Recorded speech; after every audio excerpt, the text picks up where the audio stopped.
We get a look at Digital Domain Park, the spring training home of the New York Mets, where the sun is always shining, and the world champion St. Louis Cardinals in town today, and that brings back an old friend, Carlos Beltran, against his former mates. You did a pair of great pants. How you doing, pal? Great to see you. It's spring training baseball on SNY, presented by Citi this afternoon as the New York Mets play host to the St. Louis Cardinals. And as we saw, Carlos Beltran is back. Hi, everyone. Welcome to the broadcast. I'm Kevin Burkhardt. Keith Hernandez and the great Ralph Kiner join me in a moment. So Beltran is back here facing his former team since the first time since that trade that sent him to San Francisco last summer for the prospect Zach Wheeler. Beltran had a chance to say hello to his former teammates. A lot of smiles for him, and he's certainly happy where he is, signing the 2-year deal with the Cards. There having a good laugh at a good moment with the manager, Terry Collins. Beltran, though, about his 7 years in New York. I asked him what he takes memory-wise from that before the game. Well, you know what, it's just personally, you know, there was a lot of ups and downs personally, and you know, we have good teams, but we weren't able to, you know, put it together and, you know, take it to the next level to try to win the championship. But you know, I had the opportunity to play with good players, opportunity to be around good people, so I really enjoy it. So we'll see Beltran today, and unfortunately, Keith, well, who we won't see, a lot of Mets today. I mean, the injury thing is becoming problematic for this team now. The latest is Ruben Tejada. He was a late scratch from this game at shortstop.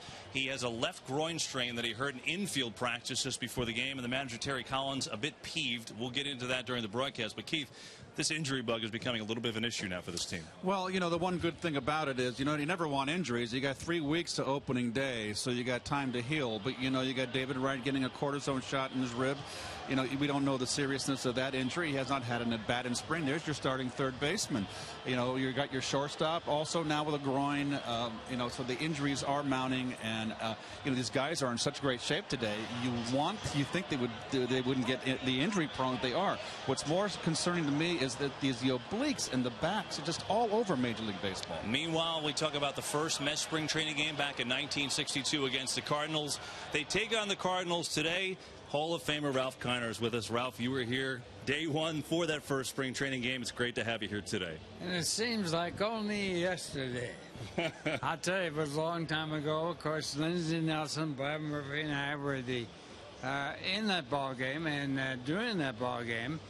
And it was the start of a new era in baseball that really changed the game of baseball totally. I mean, totally changed the game. Brought baseball back to New York. We get to hear Ralph and hear his stories during the game about that first spring training at 62. It's all coming up on the broadcast today. It's the Mets and the Cards on SNY. First pitch is next. A true leader stays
New York Mets baseball on SNY is brought to you by Citi.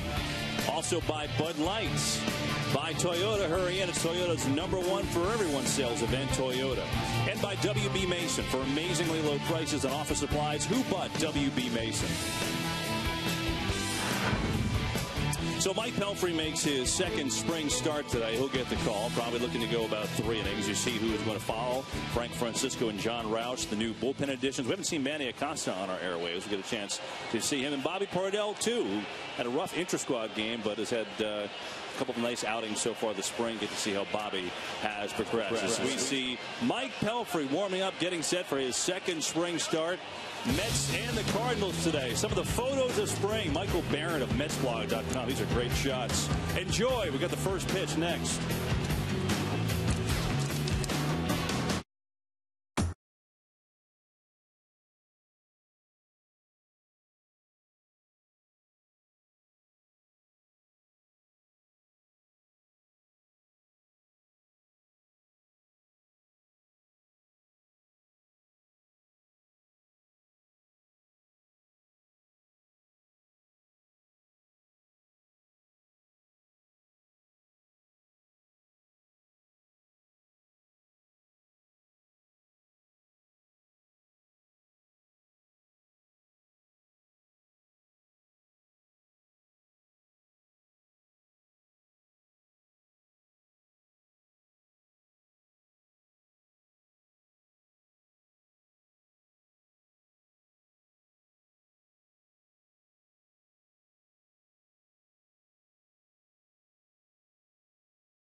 They take a look at the Cardinals lineup today, and here it is, brought to you by Toyota. Remember that, guys, 7 years with the Mets. Carlos Beltran signed a 2-year deal with the Cardinals the offseason, making the trip up north from Jupiter and taking on his former team for the first time today.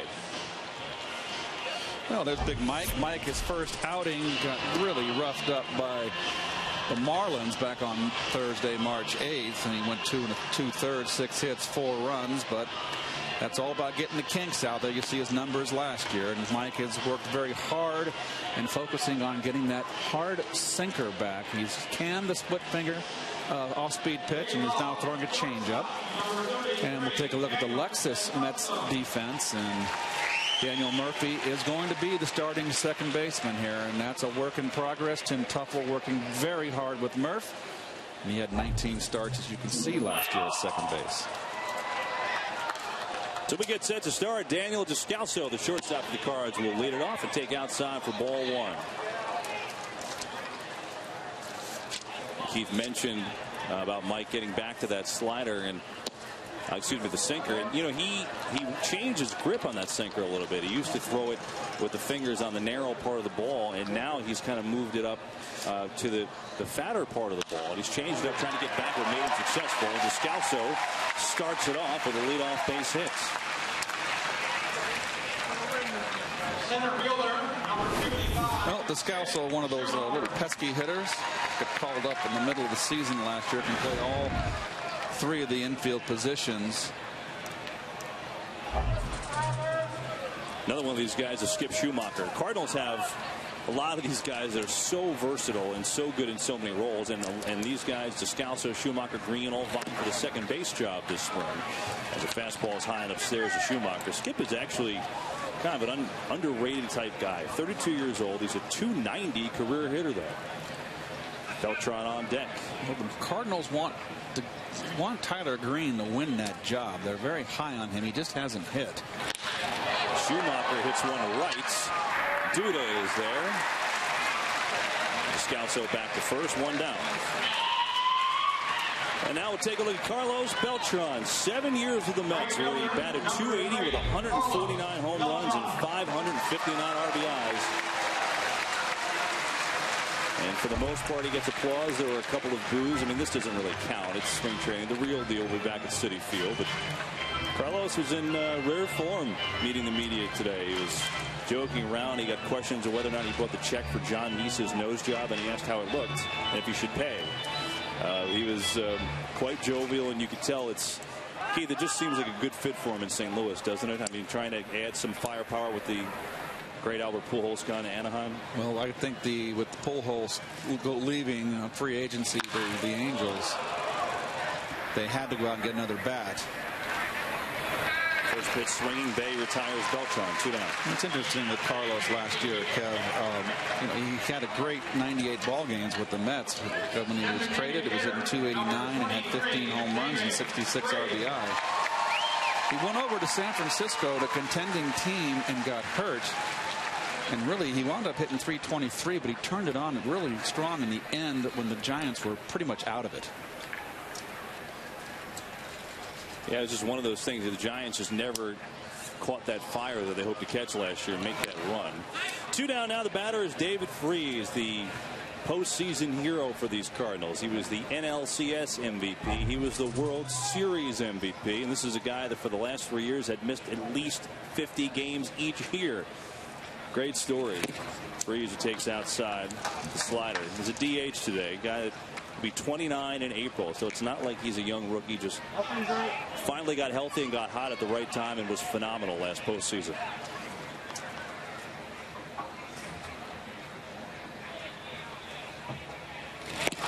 I don't want to sound negative, but I just thought it was one of the most poorly played World Series last year, and yet it was incredibly exciting with exciting ball games, which goes to show how beautiful the game is itself. I mean, there was some horrible play. Think about Game 6, Keith. I mean, the first half of Game 6 was deplorable. I mean, there was errors, balls being kicked around. It was sloppy, and then you go from the 6th inning on, and it turned out to be one of the greatest games in postseason history.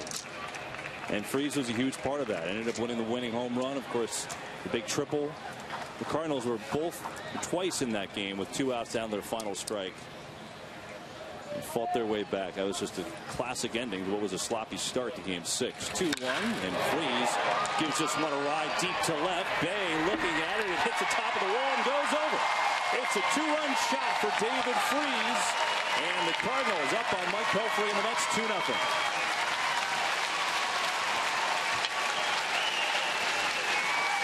Maybe he still thinks it's October.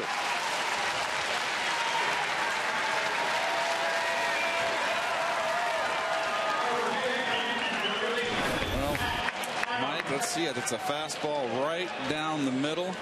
Wanted it away. You saw Toby set up away. And that's one of the things that Mike was disappointed in last year. Was he gave up a lot of home runs last year. 21 to be exact.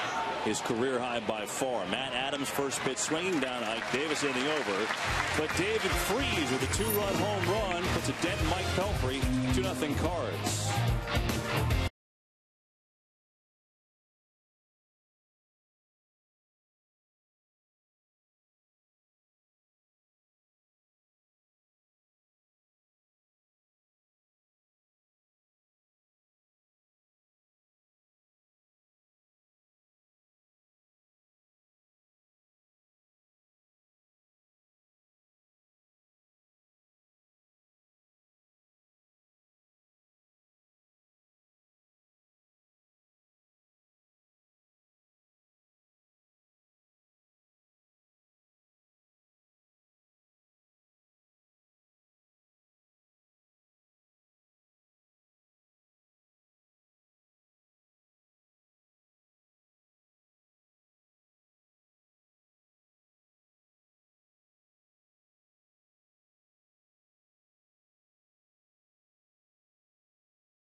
David Freese, a 2-run home run off Mike Pelfrey in the first. Bottom one, it's Andres Torres leading off against Adam Wainwright. Of course, Mets fans know all about Wainwright, who is coming back after missing all of last year from Tommy John surgery, making his second start of the spring, and he's actually making a short rest today. As there's a strike to Andres Torres. This guy, Keith, is a flat-out stud. Well, he's got the great curveball. The Cardinals, of course, got him over from the Braves. What a steal that was. Schumacher's in center today, drifting back, and he makes the catch in front of the track, and there's one away. Take a look at the Mets starting lineup. It's brought to you by Geico this afternoon. And Lucas Duda, who missed 5 games with back spasms, or back stiffness, I should say, came back yesterday, hit a grand slam in there today in right field. I guess apropos that he's playing right, because he is the guy that started playing right when Beltran was traded. Here's the numbers on Wainwright in 2010. I thought he should have been the Cy Young that year, and I know that Gary and Ron disagree with me, but we agree to disagree. Well, it was one of those things. Well, he had Carpenter too, and the double ace thing. But man, Wainwright has just been a beast as a starter so far in his career. As Murphy takes a strike. I mean, you all know what happened. He came up in 06, got 3 saves in the regular season, and then had a torrid postseason, leading the Cards to the World Series in that closer role. And Murphy finds a seam on the right side. 1 out single for the Mets. Keith, as a starter, after Wainwright was then converted, he is 64 and 34 with a 2.93 ERA. Well, he's one of the good ones. There's no question. And it's amazing that the Cardinals were world champions without him last year, the entire season. You see the City defense. You know who else is good? Yadier Molina. He's behind the plate today. Jason Bay is the batter now. Takes inside ball 1. Keith, I don't think you did the game. It was Ronnie and I, but game first time the Mets had the Cardinals here, and Valdez-Spin was on first, got a good jump. Molina just from his knees fired a rocket, and Valdez-Spin was sent packing. Well, they gave him a nice little extension in his contract. One of the best defensive catchers in the game. He can really call a good game. Leader behind the plate, handles staffs well. 5 years, $75 million, but I mean, this guy's worth every penny, even if he doesn't hit. And he had a great year offensively last year. It's 2-0 to Jason Bay, who's 1 for 10 with 5 Ks this spring. Has walked 3 times, so he's been trying to get on base that way, and he gets ahead 3-0. Oh, you know, Terry Collins gave Lucas Duda a 3-0 hit sign yesterday, rewarded him with a grand slam. There's Bay taking, and you don't know if the take sign was on or not. It's always the hitter's choice when you have the hit sign. But as for myself, in spring training, when I was trying to find my groove, I loved it when a manager gave me a 3-0 hit sign. 3-1 here, and it's 3-2. You talked about Wainwright coming over from the Braves. I mean, you always talk about the Braves and how prudent their front office is, and they have made so many moves that have been great. But the Wainwright one wasn't exactly great. I'll tell you, after the 3-2 to Bay. So it could be 2. The Scalzo and the turn by Green. Maybe we won't. We'll get to that in the next inning as Bay grounds into the double play with through 1. Cardinals up 2-0.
Top 2, Digital Domain Park.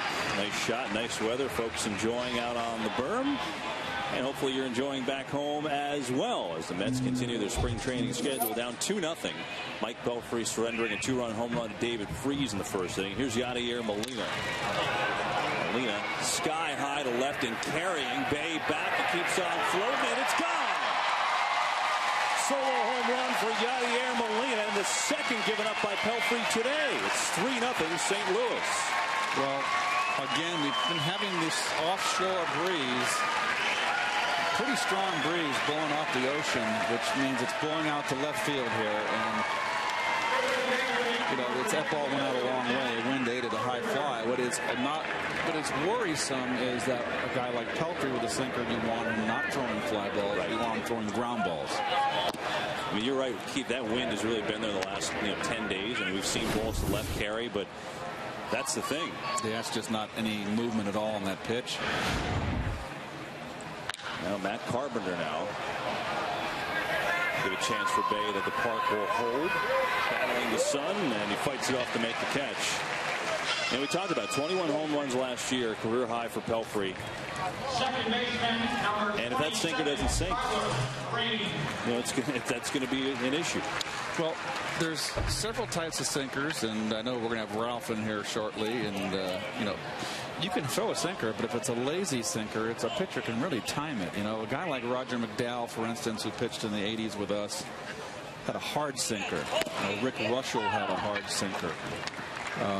So just because you throw a sinker doesn't mean it's always going to be effective if it's a lazy kind of a sink. Well, remember when Pelfrey first came up as Green to the right side. Davis puts it away, 2 down. Remember when Pelfrey first came up? I mean, there were comparisons, Keith, to Brandon Webb, who at the time was, a dominating sinker pitcher for Arizona. And, really since that summer, that sinker has regressed a little bit for Mike, and he's trying to get back to it. Eric Komatsu, see his numbers in Double-A. The 8th round pick of the Brewers back in 08. Cardinals getting him from the Rule 5 draft from the Nationals during the winter meetings this year. Quintanilla's got a long throw, and it's not going to be in time. Komatsu runs well. Infield single for the Cards left fielder today. We mentioned Quintanilla in there, a late addition line, because Ruben Tejada, a strained left groin that he did in infield practice today, as the Mets injury list just gets longer and longer as Daniel Descalso, top of the order, who singled and scored his first time up. Quintanilla in there. He's looked good this spring, but Terry Collins did not want to see him in there today, at least in the first inning, with Tejada now the latest of Met injury woes.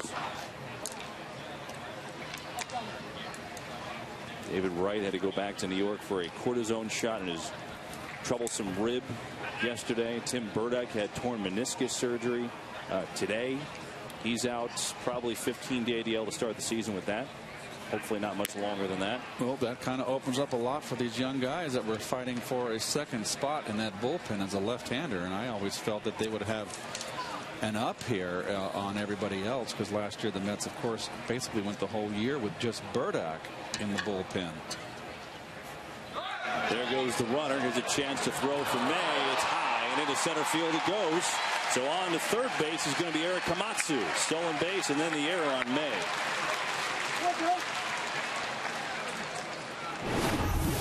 Well, a little bit slow getting up here. A little extra motion in the throw there. Not a quick release, and then the bad throw high.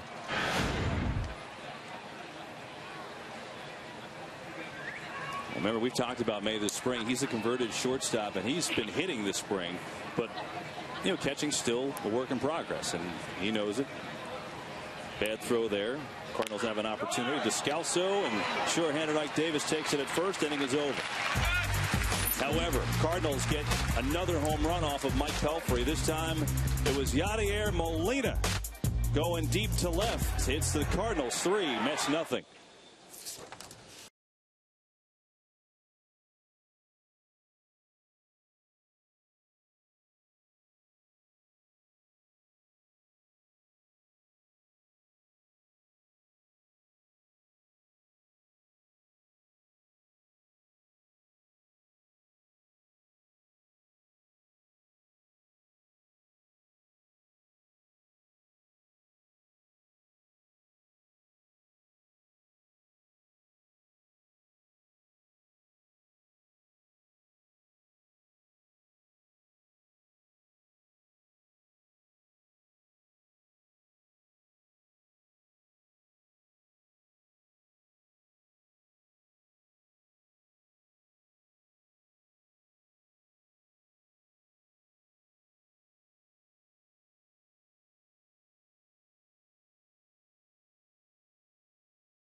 Ike Davis leading off the home second against Adam Wainwright. Takes a strike as Mets find themselves down 3-0. Cardinals have 2 home runs already off of Mike Pelfrey.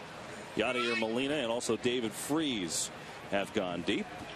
Davis playing back-to-back games for the first time after being cautious of the Valley Fever. A little bobble at short, and Ike beats it out. Barely. Daniel Descalso bobbled the ball, and Davis beats it out. It'll be an error on the shortstop, but Ike running down the line, showing you the ankle is not an issue. And he hustled down the line. And Descalso here has got to get in front of this ball. See, he backhanded it, and that was just a little bit lazy. It's interesting, he was in front of the ball, and you see Davis running down the line. Never a speedster, to say the least, but showing no ill effects of that ankle injury. That's a good sign. And Lucas Duda, the batter, good sign that he's playing today as he takes a strike, because he sat out 5 games with back stiffness. Got in yesterday in Lakeland against Detroit, hit a grand slam, and playing today. Well, there's just been so many abdominal injuries, and not just the Mets. The Mets have had their share all around baseball, backs, and you know, Kev, football, you got a 300-pound lineman coming down on your stomach. You got to do your obliques. You got to work on your core. You know, with baseball, is more, you know, you twist your hips. There's much, you kind of have much more flexibility in your trunk. And I just think the problem is not lack of core. I think it's too much.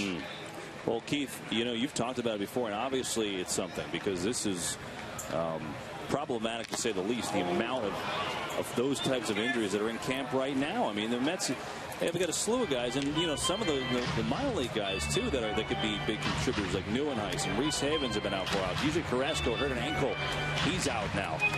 Terry Collins blew a minor gasket today too. I think the Tejada thing sent him over the edge, because the one thing he said upon spring training starting, you know, so what's the most important thing for the team? He said health, because this team doesn't have a lot of depth, and it's been the complete antithesis of good health for this team. Terry stormed through the clubhouse before, at first about the Tejada thing. He said, here, you take an aspirin and you're off for a day. I mean, loud enough that everyone heard it. And he didn't stop there. As Duda takes down low, he does not go on a swing. TD said, you know, TC said to a group of reporters as he walked through, you know, I'm getting tired of going to the training room so I can sweat and see who can walk out of there. And he was fired up. You take a look at the injuries this team is dealing with. Wright is, you know, no lock for opening day. Neither is Hairston. It's a problem right now for this team. A big one. 2-2 to Duda's outside. Sorry, Keith. No, it's okay. I just was talking to one of the coaches, and what's alarming about the injuries as you look there at the skipper, Terry Collins, is that the injuries are incurring during basic drills. It's not like they're in game where they're running hard after a fly ball or diving. They're happening in normal day-to-day in and out drills, but that shouldn't happen. Payoff to Duda's outside ball 4. Mets have the first 2 runners on here on the second. You know, and Tejada is supposedly not serious, but I mean, who knows? I mean, you know, you never know with any of those types of injuries. Well, you know, you have Beato with the shoulder inflammation, and that's a normal injury for a pitcher. And you got Carrasco with the ankle, and those are 2 guys that were fighting for the last spot in that bullpen. And, you know, you talk about the injuries. Carrasco was just doing conditioning. He was just running in the field when it happened. I mean, just freak stuff. As Lucas May with a big cut and a miss. Ooh, nice pitch. Good sinking action on that fastball away. May's had a good spring offensively. He's 5 for 12, a couple doubles, 3 RBIs. Keith, you know, didn't finish the thought. You were talking about that trade the Braves made. Just saying how good the Braves front office has been. But the Wainwright trade sent to the Cardinals from the Braves for J.G. Drew and Eli Marrero, the catcher. That one worked out pretty well for the Cards, I'd say. I mean, he obviously helped them win 1 World Series, and it also gives you an idea what kind of organization the Cardinals are, that he missed all of last year, and they still won the World Series without him. Well, the big curveball will always be remembered with in what 06 striking out Carlos Beltran with the curveball in the outside corner. He hit it hard, but right at Carpenter. They're going to try and turn 2, and they get it done. 5-4-3 double play. Advancing to third is Davis, but 2 down. Designated hitter, number 20. Well, that's a big hang with them right there. You're trying to make a ball club and you hit the ball hard like that. But nice play by Matt Carpenter. He stayed in front of that ball. Here's Adam Lowen, who's been impressive at the plate this spring for the Mets, trying to get him on the board, trailing 3-0 in the second. By the way, you saw the great Ralph Kiner in the open with us. He'll be joining us coming up in the top of the third, so we get to talk to Ralph in just a few moments. Want to hang in there for that as he makes his debut this spring. Ralph always in good shape, though, always in the best shape of his life, Keith. There's never doubting that. He's my hero.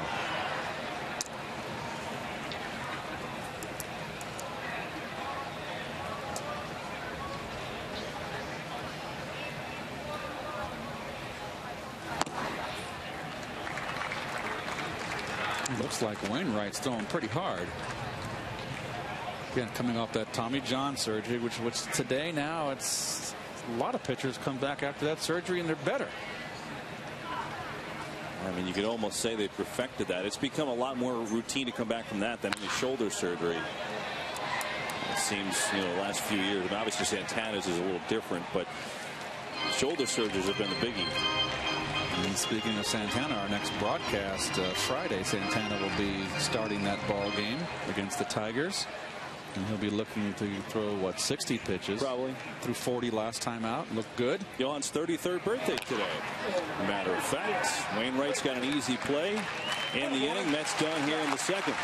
3-0 Cards. Ralph Kiner with us next.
The National League, Casey, it is the big league. That's and the true. National League has always been my favorite. It's certainly going to be a pleasure to be watching your teams play, and it's going to be a wonderful pleasure to work with Lindsey Nelson and Bob Murphy, and I'm looking forward to every minute of it. Well, that is a great clip from 1962 with the original trio, and we have our original Ralph Kiner in the booth today. And I know, Ralph, it's certainly a pleasure for me to be here with you. You were there from day one, back here today, and seems like just yesterday, right? Yeah, you know what a lousy day that was. 8-0. I don't mean that. I'm just kidding. But anyway, it's great to be back. And I go back a long, long way, as you all know. And one thing, Keith, to get back to what you're talking about, injuries. In the old days, when I played, not so old days, the one thing about baseball is that you didn't tell anybody you were hurt when you got hurt. You played, because if you didn't play and you got out of the lineup, because before expansion, you would maybe never get back in the lineup. And that's the whole question. Nowadays, you get back in because you got 600 players playing today against 400 when I was in the National League. It's Carlos Beltran second at bat against his former team. And Torres in center puts him down. So one down with Schumacher on first after the leadoff singles. We talked to Ralph Kiner. I think that's what Terry was going for with the comments today, Ralph. I mean, not only the frustrations of everybody being hurt, but also the maybe kind of a little nudge to, hey, let's go, let's get back in there and back out on the field. And the other thing is this. When I was playing, we did not have team doctors. And so there was only a trainer that would say he can play or he can't play. And the manager says you played, I don't care what's happening to you, and you played. And it's really that way. And it's a different ball game, as we said in the opening. That's a whole new ball game. The whole life of baseball has changed since World War II. That's a fair ball and a long throw by Josh Satin. Nicely done. Meanwhile, Schumacher trying to take third. Davis with the relay, and he's gunned down. Ike Davis throwing that heat from first base, and Schumacher gunned down there. Little defense. Satin and Davis getting the Mets out of a jam. We'll have more with Ralph Kiner when we come back.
Three 3-0 Cardinals, home third at Digital Domain Park. Josh Satin leads off, apropos because he started this terrific double play. Well, nice backhand, sets and throws. Nice strong throw. Nice play by Davis here. Did not rush the throw. And the shortstop, of course, coming over. Quintanilla very heads up on that play. Got to remember, Keith, that Ike was a pitcher in college, too, so he's got that cannon over there. Well, Ike's a very, very, very good fielding first baseman. Hey, Keith. That looked like you on the play. A little bit. Josh Satin in the 0-2 hole. So, Ralph, take us back to 1962, would you? I mean, this is the 50th anniversary season for the Mets, and you making your spring debut with us here today. It seems kind of fitting that we go back to that first spring game. And what do you remember from that and the excitement in the air? Well, I remember one thing. Jay Cook was a pitcher in the ball game. He lost the game. So he became the first Met pitcher to lose a ball game. Also, though, he became the first Met to win a ball game. He won the 10th game the Mets played. They lost their first 9 games in that year in 1962. Jay was on with us, Ralph. Ron Darling and I about a week ago when he was here, and Ron asked him, "Hey, did you guys think you were going to be good that spring?" And he said, "Yeah, we thought we had a really good team." What was he smoking? Well, that was his answer, Ralph. You were there. You could probably fill us in better. Well, you know, funny thing about that team, of course, they had Casey Stengel as the manager. And when he had his first meeting, and that was the first day we were out at the first meeting, he took the ball players from home plate to first base and said, now this is first base, that's where you want to go. And they said, now we'll go first base to second base. If you get good, you get down to second. If you get real good, you get over to third. And they said, we hope that you get really excellent and then they come around. Quintanilla flies out. 2 down. We'll go back to the top of the order with Torres. You know, I love more Casey. Casey was so wonderful to be around because he saved their lives. And the one thing he said, he said to his players, he said, now in spring training, you got to get in good shape. He said, you can do your drinking in the regular season.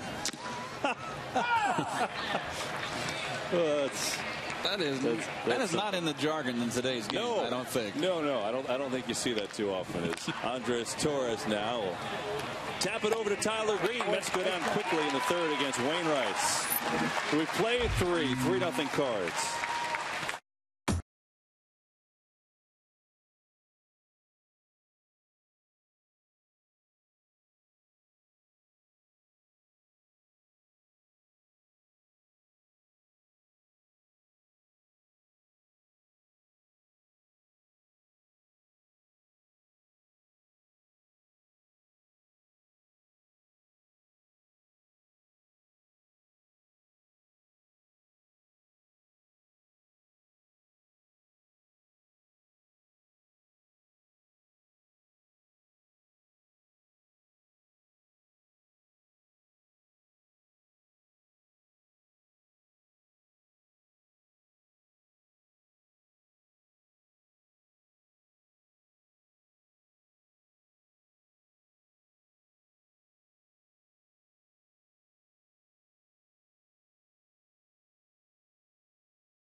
Top 4 as Mike Pelfrey continues for the Mets. He's allowed 2 home runs, 1 to David Freese, 1 to Yadier Molina. With the Cards up 3-0 as Matt Adams bats.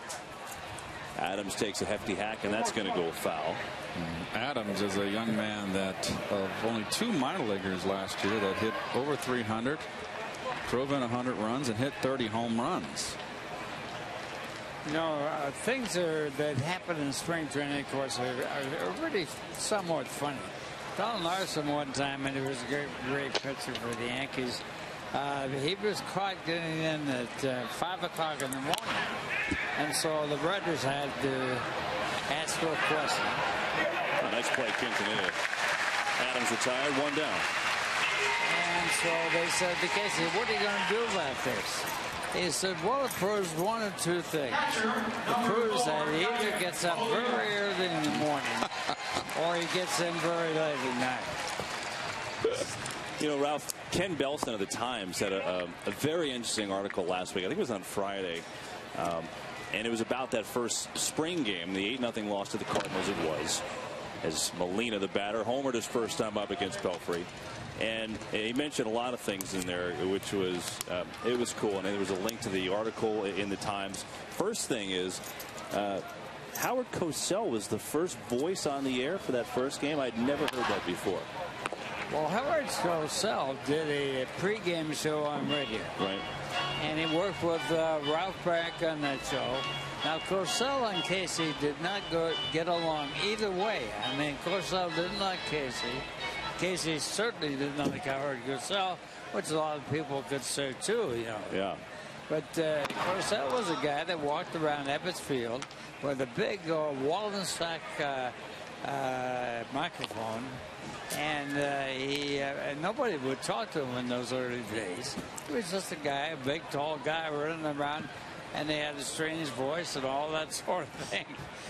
But it was all part of the new Mets, and that was the start, of course, of expansion in 1962, and of course the Mets were all part of that whole change of the game of baseball. And now it's still changing because they're going to add another team. They're going to have a wild card thing involved, where a one-day playoff. Keith, I would say one-day playoff stuff. Well, yeah, it's a winner-take-all. I'm not so sure how I feel about the added team, the added, wild card team in the playoffs.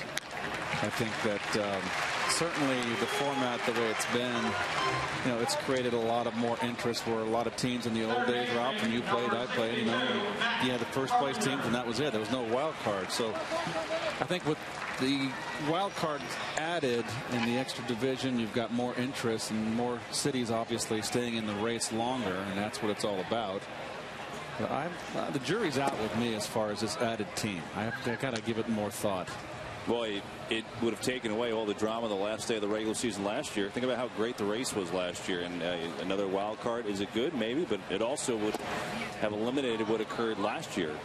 Well, the St. Louis Cardinals, for example, the world champions, were 9.5 games out at the very end of August, and they overtook the wild card team race when they beat the line out in that series. Meanwhile, that was the Omar Kint in the 8th inning. 6-3, 6-3. Pelfrey in order.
Play Bull Award was a huge success, helping 6 local in-need youth baseball leagues pay for much-needed improvements. This season, now it's your turn. Help your youth baseball or softball league with a $5,000 grant. Apply for the SNY Play Bull Award today at sny.tv/playball. We go to the top of the 4th. Now she is enjoying that pretzel. That looks yummy. 3-0 meanwhile. It's the Cardinals in front of the Mets. They've got a couple home runs off Mike Pelfrey, who settled in, though, at his best inning in the top of the 4th. And the new pitcher is Michael Cleto for the Cards. Well, you can see in Dominican Republic, Hard thrower, strikeout guy. Signed first year was in 2007 with the Mets, actually. Excuse me. Played for the Mets Gulf Coast team that first year as Murphy is the batter. Daniel with a single his first trip. Adam Wainwright goes 3 innings, allows no runs, 1 hit, 1 walk, 1 strikeout. 40 pitches for him, and he actually threw on short rest today. And I asked Derek Gould from the St. Louis Post-Dispatch, as Murphy with a bullet up the middle, leadoff single for the Mets.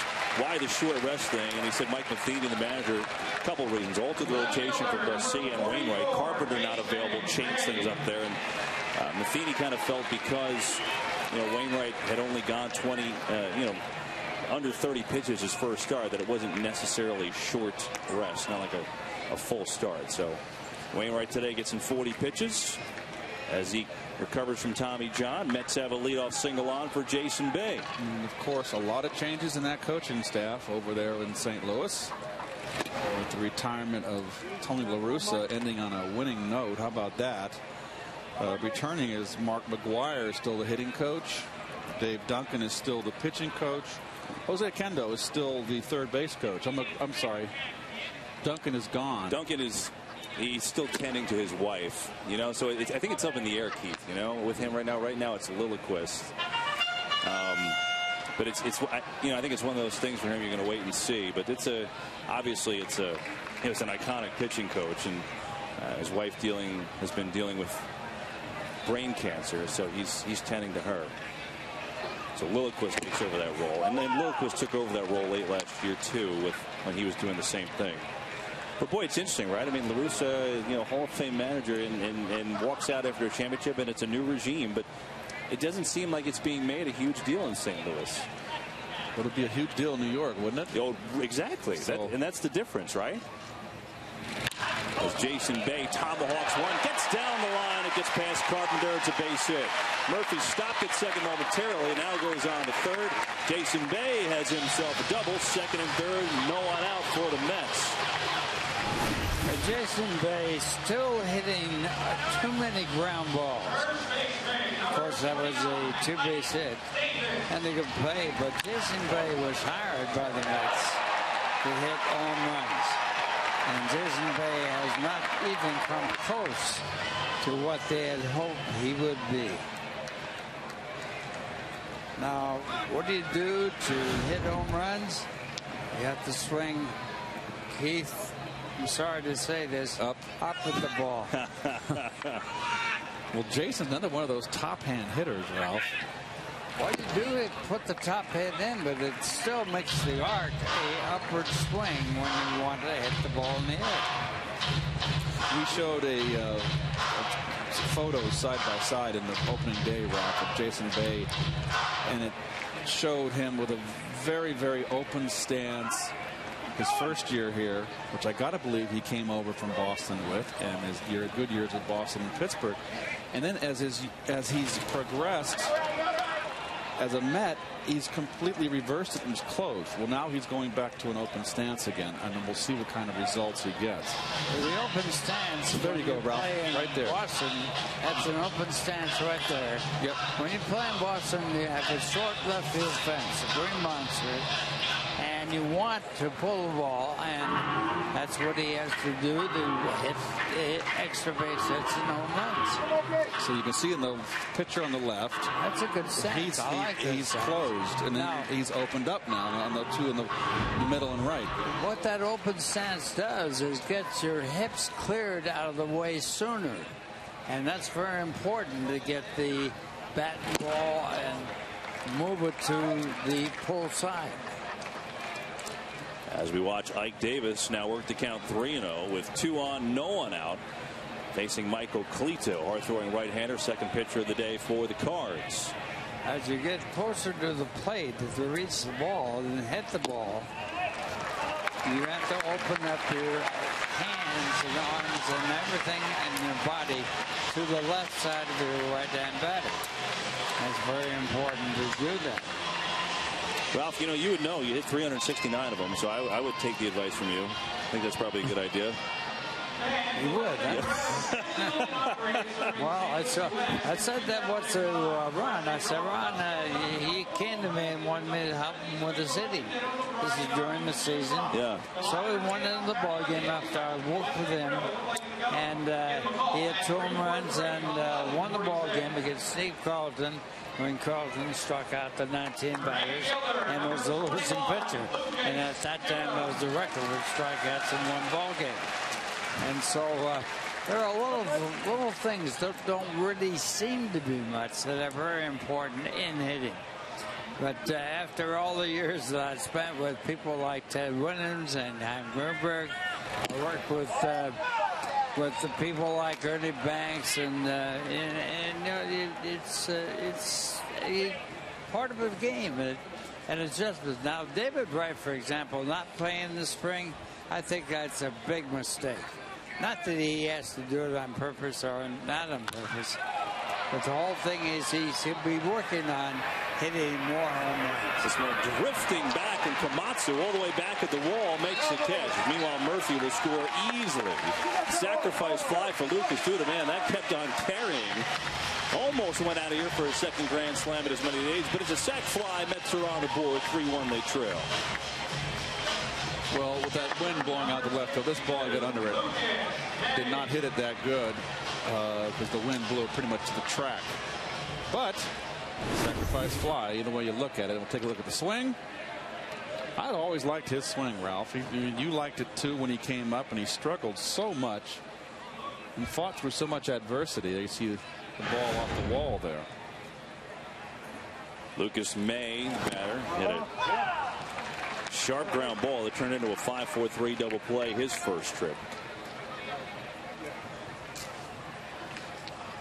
You got Bay at second base after the double. Ike Davis at first with the walk.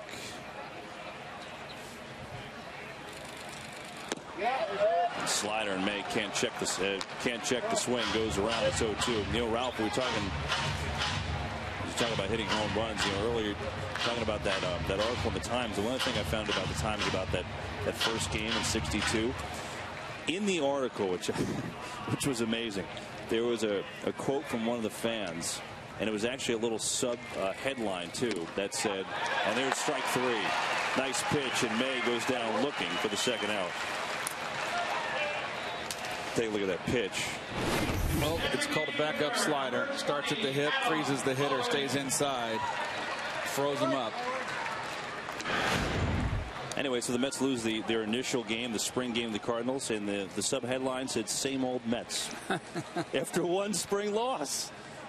Same old Mets, yeah. Didn't take long, huh? Yeah.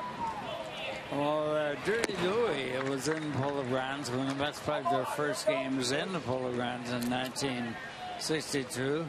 Louis Kleppo was his name. He was a fan that said the same thing, same old Mets. Adam Lowen with 2 on and 2 down. Grounded out to Wainwright his last time up. He tries to lay off the breaking ball, can't do it. You remember the coaching staff on that first team, Ralph? Oh, yeah, big staff. Rogers, Hornsby, Red Ruffing, I mean, people with big names and big records. Hornsby, probably the best right-hand batter to ever hit. He averaged 400 for 5 years. That's pretty good. That's in a row. Rogers Hornsby was one of the coaches of the Mets, and of course Red Ruffing, a great pitcher for the Red Sox, and then later on for the Yankees. Ruffing, a very close friend of mine. I spent a lot of time with him.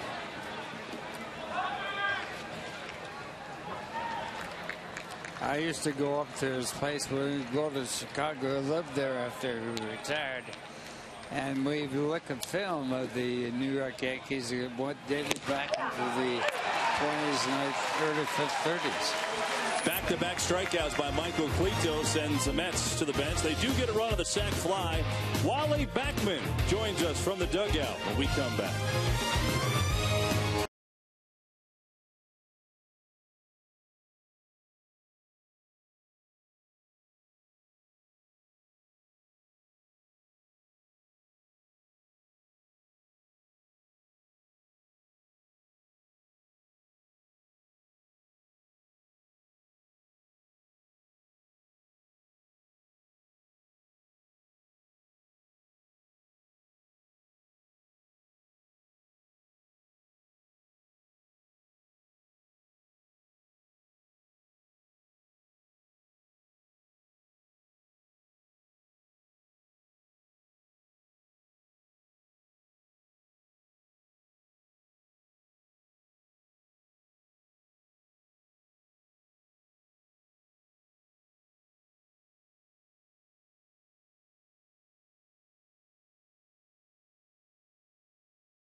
Mike Pelfrey on to start the 5th inning here, as he had a real good 4th inning. 1-2-3 sitting on the Cardinals in order. He's had a couple home runs today, and Tyler Green takes this one to left for a leadoff base hit. Green's going to go for 2, so a leadoff double against Mike Pelfrey. Well, on Sunday when the rains came, we tried to get Wally Backman on for an interview, and here's how it went. Yeah, it's a shame. We had Wally Backman on the headset, ready to go. Wally, his left arm is getting soaking wet. Hi, Wall. Hey, guys. See ya. Wally, I'll see you at Duffy's in a half hour. You got it, brother. That might be the best. Wow, that was a fantastic interview on your part. It was so good, we're going to have you back today. Brought to you by the Xerox Business of Baseball. Xerox, ready for real businesses.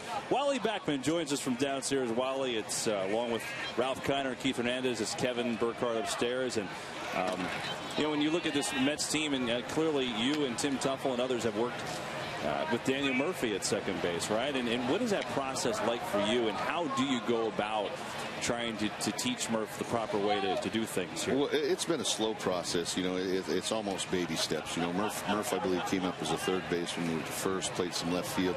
The middle infield's a lot different. You know, he's got a chance here with the backhand on the first. You know, he got used to being a one-handed fielder, which at first base and third base is understandable, but at second base is a little bit different. So he's trying to get him to turn a double play. Really, it's been a lot of his footwork and his hand positioning, but it's coming along. Looks like that's going to be it for Mike Pelfrey. Well, we get you on the headphone. Rains come, pitchers come out of the game. I mean, can you just stay on and have a normal interview? You know, it's just not going to happen, I don't think. Can you hang with us through the commercial? All right, we'll try and keep Wally around through the commercial here. Pelfrey is done. Pitching change. We'll be back to Port St. Lucie in a moment.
Tonight at 10, get an in-depth preview of UConn's tournament run with expert predictions, exclusive interviews. They head to Louisville to defend their national title. The UConn tournament preview presented by Cadillac tonight at 10 only on SNY. New pitcher is lefty Garrett Olson against Daniel Descalso. Infield in with a runner on third.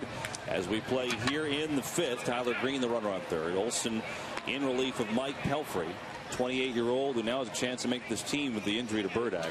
When we went to break, we were talking to Wally Backman, who's still on headset down in the dugout. Wally, being a high school second baseman, I learned one thing about how do you cover at second base. There are about 5 or 6 different ways that you don't see the runner coming at you, and you have to do one of several ways to get out of the way, keep from getting killed, and everything else that happens out there, and that's hard work. Well, you know, I think, Ralph, the key is to get to the base early, and we worked with Murph in a lot of different ways. And, you know, I've always felt if the second baseman can get to the base early, get his foot on the base, and his right foot takes him to the baseball, he's always got his feet underneath him, and it's one step opposed to two. And you know, some guys will stay behind the bag, step on the bag, and then push back with 1 foot, and throw that way. But to me, the easiest way to turn the double play is to get to the base early and let your right foot take you to the baseball so your weight's underneath you. One thing about playing second base, you have to go into jump high because you have to get it over the top of the runner coming down to second base. Well, it's a tough position. It is, you know. I mean, I think really knowing the speed of the runners, that's one of the things that Murph's got to learn. Knowing the speed of the runner, knowing what's a double play and what's not a double play. You know, it's going to take him some time, but he, as we all know, he works very, very hard, and you know, I think Murph's going to get it. Well, the one thing that might get him a job is the fact that he's a really good hitter. Well, there's no question the bat plays, and you know, if Murph can be in there at second base on a regular basis, the bat's definitely going to provide the Mets with a lot of runs. Meanwhile, Skip Schumacher battling against Olson here. The Cardinals up 3-1. Runner on third.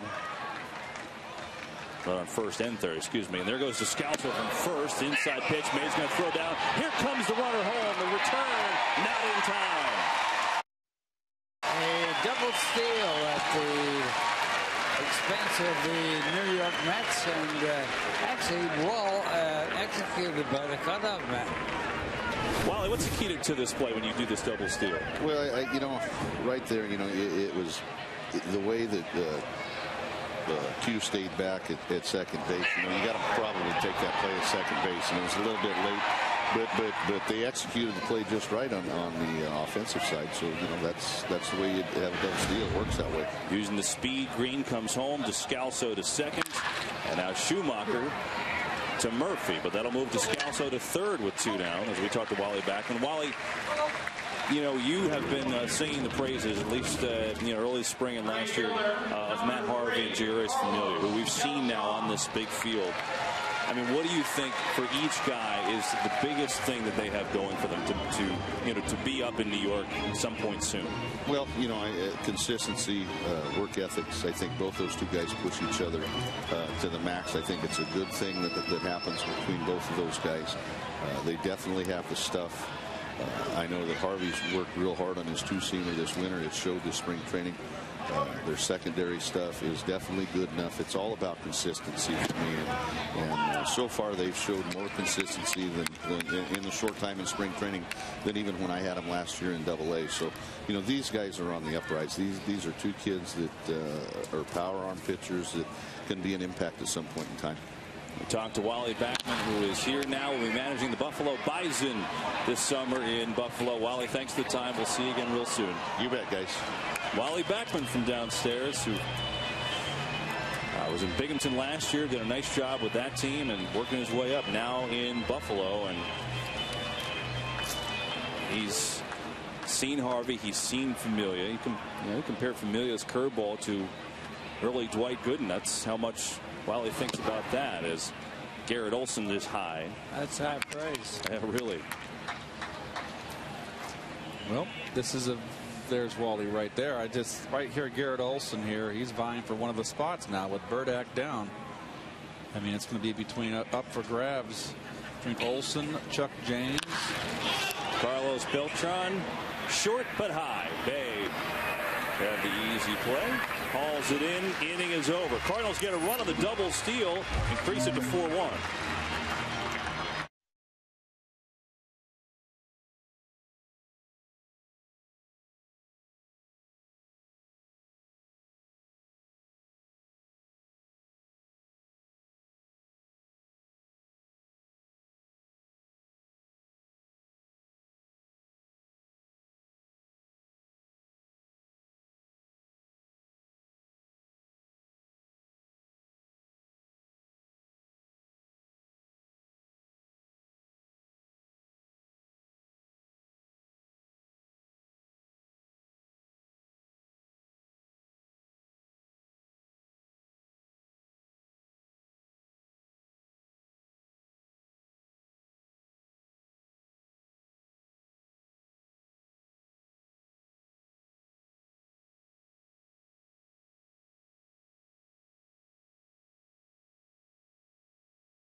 Mets single game tickets for the 2012 season are on sale now. Be a part of the Mets season-long 50th anniversary celebration. Get to Mets.com. Call 718-507-TIXX for your tickets now. Home fifth, Michael Cleto on in his second inning of work against Josh Satin, who struck out his first at-bat.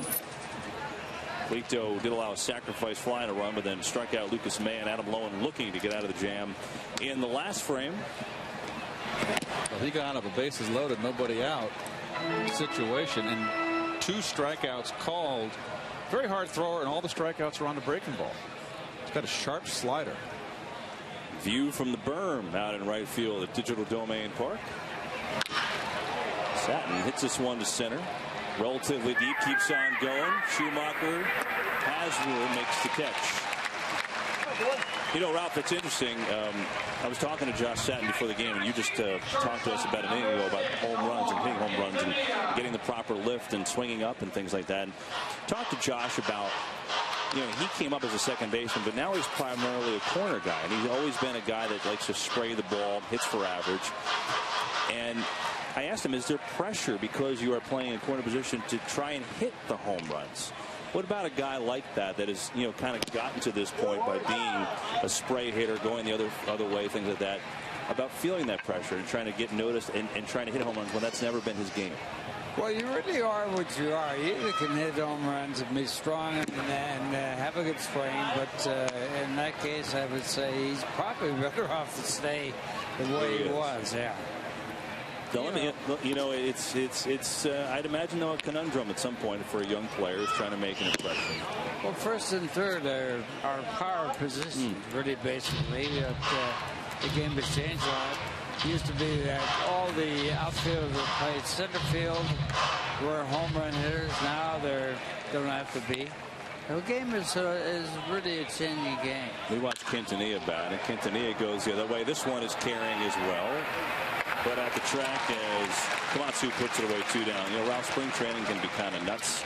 You always seem to find some fun story in the spring, don't you? No question about it. I remember the time in St. Pete when they it was when the streakers were very popular. They'd come up with the fence with no clothes on. And one time it happened in St. Pete at the ballpark outline field. And the streakers came over the fence and they ran off the field after they went through the center of the diamond. And they asked Yogi Berra, who was always involved in things like this, they said, Yogi, what were they? Were they boys or were they girls? He says, I don't know. They had paper sacks over their heads. Andres Doris to right as a 2-out single for the Mets. Well, Torres a better left-hand hitter than right-hand hitter. Switch hitting center fielder. He's going to be the man leading off. A lot rides on Torres to be in that leadoff role. He's never been a guy with an on-base percentage, high on-base percentage. Doesn't walk a lot.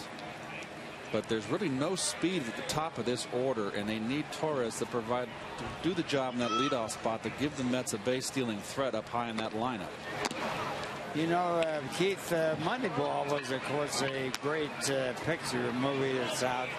And the one thing they, of course, did in that picture was emphasize the fact that on-base percentage is extremely important. If you don't get on base, you can't score runs. And there was no question about the fact that it was done that way. And so on-base percentage is very important, and walks are extremely important. Well, with an on-base percentage, of course, a walk counts as a hit because you're getting on base. So I think it's worse than a hit, because a walk is worse for the opposition, because I think being on base is really important. And when you walk somebody, the pitcher has the tendency to try and get the ball down the middle of the plate. Mets are done here in the fifth. Ralph Kiner. Ralph, was so great having you with us today. We'll see you again real soon, okay? All right, great to be with you, Kevin, and also Keith. It's like old times. Yes, sir.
Follow the Mets with MLB.com at Bat12 for your iPhone, iPad, and Android. Get spring training scores, stats, highlights, live audio, and more.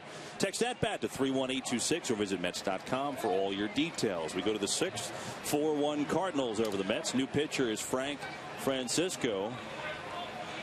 That's just behind Digital Domain Park. Guys enjoying the water. First pitch swinging is David Freese. Quintanilla puts him down, 1 away. Well, Francisco is going to be the closer starting the season this year with the Metropolitans. And there are his numbers last year with Toronto. Big guy, big and strong.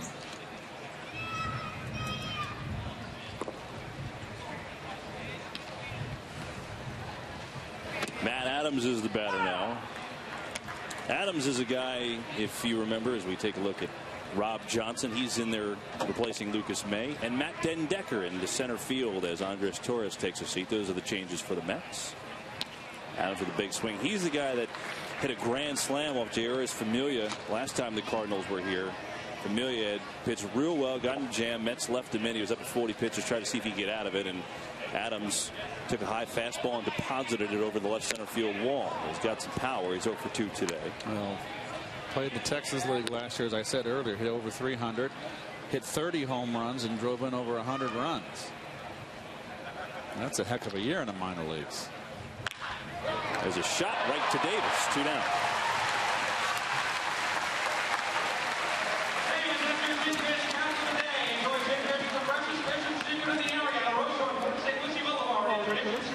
There's that new berm, all the work they did on the stadium here. They got a walkway leading over to the berm now, down the right field line. It connects the stadium with the berm. There you go with the umbrellas there and the seating area. Very nice additions and improvements made in this ballpark. Yeah, that's an added bonus, Keith. You know, you got the wall out there. You could play like 3 flies off of that, or that adds a whole new dimension to the berm. Lean back up against it. Yadier Molina is the batter. He hit a home run off Mike Pelfrey earlier in the game. Pelfrey, by the way, who went 4 in the 3rd innings in his second spring start. Mixed results, allowed 4 runs, all earned on 6 hits, no walks, 1 strikeout, 42 pitches, 25 for strikes for Mike Pelfrey today.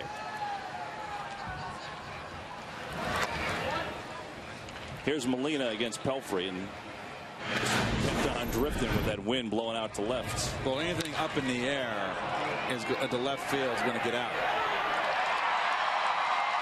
And that went out a long way, and that wind probably added around 50 feet on it. 2-1 to Molina. And it's 2-2.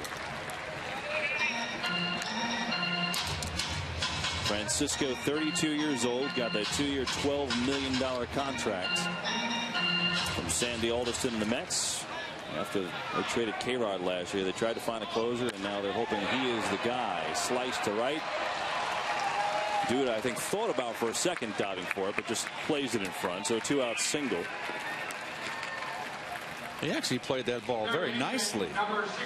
You know, he got a chance to catch it, and he just made it look easy in the short hop. And if you're going to come in and try to make this play, you don't want the in-between hop. And he came in and got the short hop. Nice play. Kept his body in front. Like an old pro at it out there.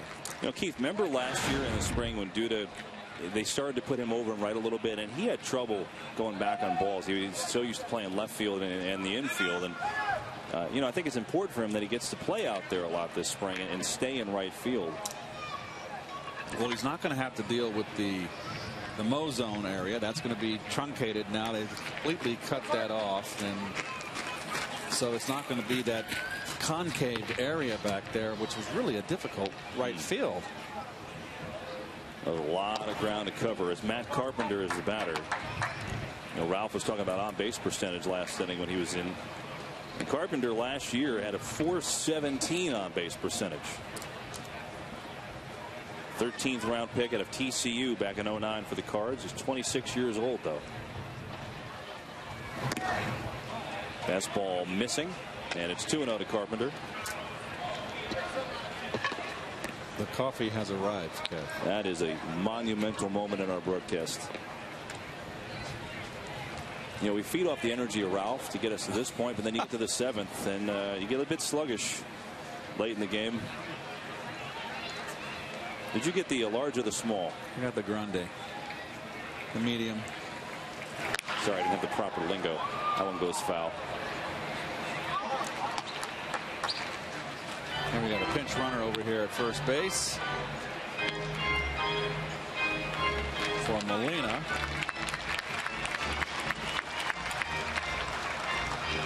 Coy Hill, former Cub.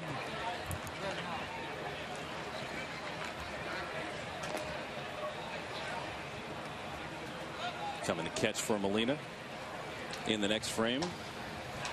It's 2-1 to Carpenter. Now running at first base for the Cardinals, number 44, Coy Hill.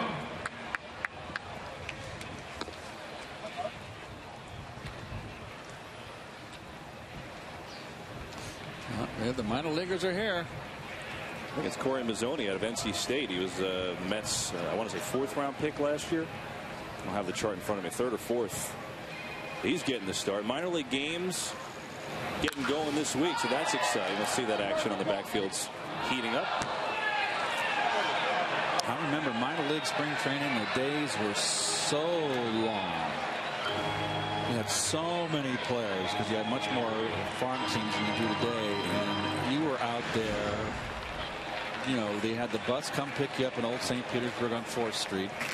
No one had a car. You're all minor leaguers, no money, and you bus to the ballpark. And we got deals at the I forget the name of the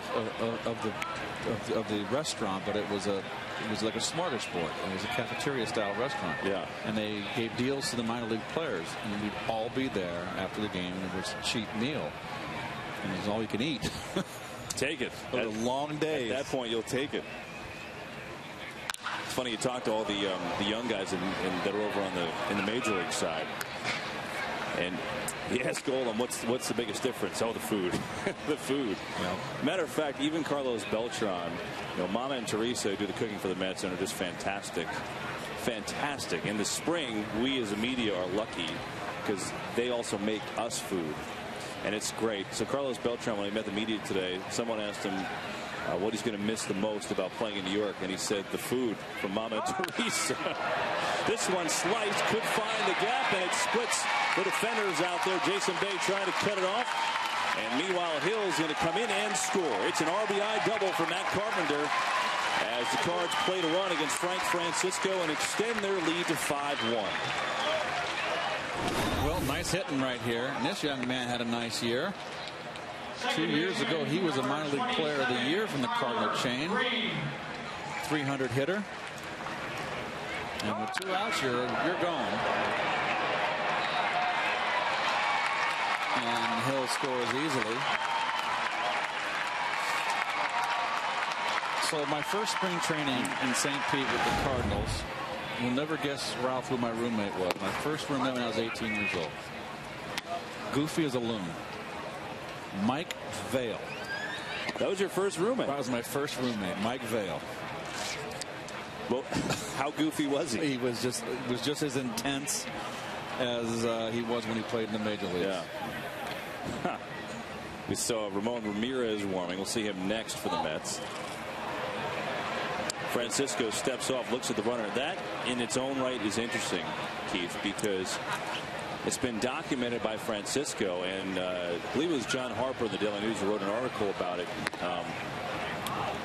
late last week, about Francisco and his, I don't want to say inability to hold runners, but even a lack of interest in holding runners.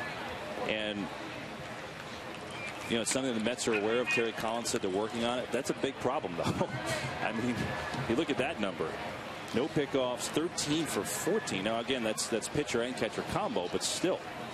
Plus, he's a guy also that has a little difficulty with his accuracy on his throws and when he fields a bunt. So I got to think it's psychological. Chance for Quintanilla. Smooth over to first, and the inning is over. But the Cards get a run as Matt Carpenter with the RBI double. Mets trailing by 4.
Some of the images of spring.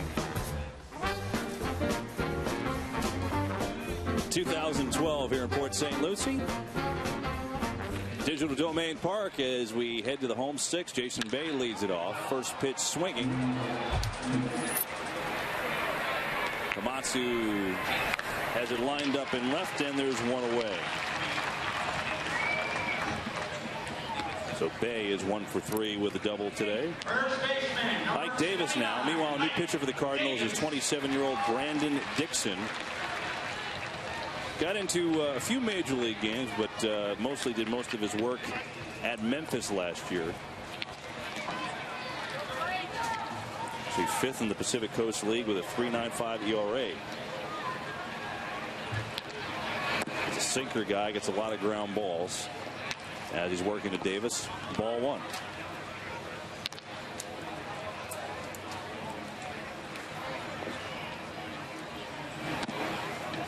How's the coffee? Coffee's good. The key to my coffee is when I get the grande, I get the 1.5 pump of the syrup, not the 3. Oh my gosh. Can you actually tell if someone goes, you know, maybe 2 pumps or 2.5? Is it? Can you automatically tell? Well, it's too sugary, and I never like to have too much of the syrup, and I don't like the sugar-free. I don't like the taste, even though it's better for you. So with the grande here, I will do a 2 pump, and with the tall, I'll do a 1.5. And it's enough sweetness and flavor for me. You know, you never cease to impress me as Davis drills one to center. Schumacher back, and he's got it. The second out. I mean, obviously, with your baseball acumen, but, you know, so far this spring, I've now learned the exact way to make perfect latte. And, you know, I know that I could talk Harry Potter with you on these broadcasts. That's so true. Been a very eventful couple games that we've done together. Did you read the Harry Potter? Or did you watch all the movies? I didn't read it. My wife read all of them, so I watched the movies with her. And actually went to Universal the other day. Up in Orlando. And they had a whole Harry Potter section. You would have loved it. You could buy a wand if you'd like. Really? Yes. But the wand picks the wizard. You're right. You are right. Well, in this case, $40 picks the wand. How about that? As due to bats. Lucas is a sac fly and a walk today. You would have enjoyed it, though, Keith. A nice, this really cool simulation ride you get on, and makes you feel like you're riding the broom with Harry, and then the Dementors come. It's a near disaster, but you escape. You know, I went up there. My oldest daughter came in with the 2 kids, the grandkids, and we went up to Orlando, and I had no idea that they had that. But of course, my daughter found out when they took their little trip over there, and they enjoyed it. Did you have any of the butterbeer while you were there?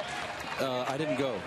Oh, okay. I stayed back. Those kids wore me out. You kidding me? 12 noon, I'm done. Toast. Jesse, you got him. Go. That was a 4-pump day. I'm going to the pool. I'm going to take a nap.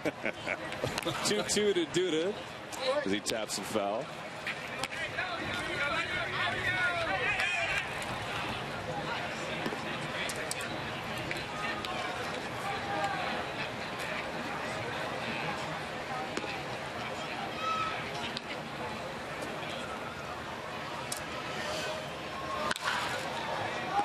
Duda hanging in. With all the injury issues that have popped up on the Mets, at least it's good to see Duda okay. I mean, he missed the 5 games with the back strain, and he insisted the whole time he was okay. Got in yesterday, hit the grand slam, and looks just fine today swinging the bat. So that is good news. As that one taken low, now it's 3-2. Well, I'm sorry. Go ahead. No, I think it might be the reason why Collins got a little upset today is that everybody's so cautious with little aches and pains that come around in spring training, and I think Terry was kind of going along with it early.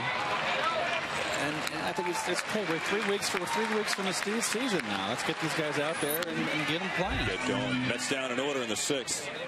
Operated by the PGA of America, ranked among America.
Top of the 7th in Port St. Lucie on an absolutely fantastic day. Ramon Ramirez, new pitcher for the Mets. And there's his excellent numbers with the Giants last year. This guy's a good pitcher. This is a big, I think, one of the best pickups the Mets made in the offseason. And, of course, a lot of it was done to bolster that bullpen. Look at some changes for the Mets. Juan Lagares comes in for Jason Bay in left field. Cesar Puello, center fielder by trade, out in right field for Lucas Duda. And we'll check out Ramirez here. He's facing the number 9 hitter for the Cards, Eric Komatsu. He's got a single and a steal, grounded out to second his last time up. And a big cut and a miss. Mike Pelfrey started the game, went 4 1/3, allowed 4 runs on 6 hits. Pelfrey meeting the media moments ago. No, neither of them was a two-seamer. The cutter, I had just gone in, two-seamer that Freeze actually fouled off, and the next one was a cutter away, and it was kind of a cutter up and over the middle, and then he hit that out, and then Molina was a four-seamer away, and I threw it right down the middle in, and he hit it. So bad location. I was up early. I was up early. The last inning was better. I thought it was better, yeah. Last couple innings I thought were better, but I was up early. Obviously, that's when I got hurt, and I think the whole idea is to get better as each start goes on. And I felt like I was a lot better from last week, but I wasn't very good last week, so I don't know how much that says. But I was better today, so after next start, we'll try to get better again. Mike having a sense of humor. I wasn't very good last time, so I'm not sure what it says. I mean, he clearly threw the ball better today. Did give up the 2 home runs to Molina and to Freeze. But Keith, as you said, hey, listen, that sinker's a work in progress, and that really is going to be a big key in determining what kind of year he has. Well, it's better to finish strong than to get out.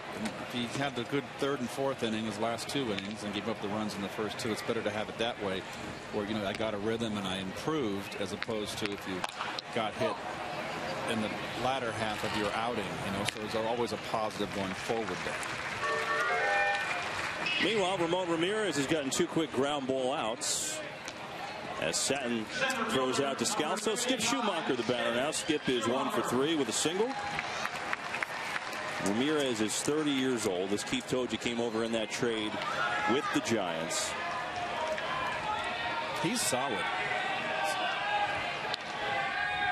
Throws hard, nasty slider, and he's had good numbers in his career against left-handers. That's a factor. Terry Collins says he won't ignore that during the year. And the fastball hit the corner away against Schumacher.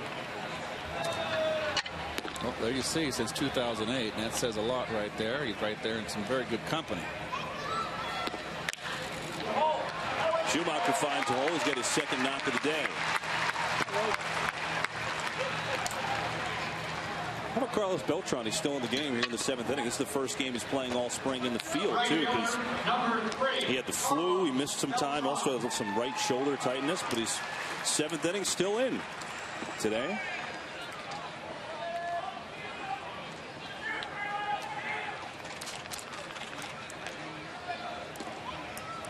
Beltran signed that 7-year, $119 million deal with the Mets. Best year was in 06. 41 home runs, 116 RBIs. He had a great year that season. The Mets had a great year that season.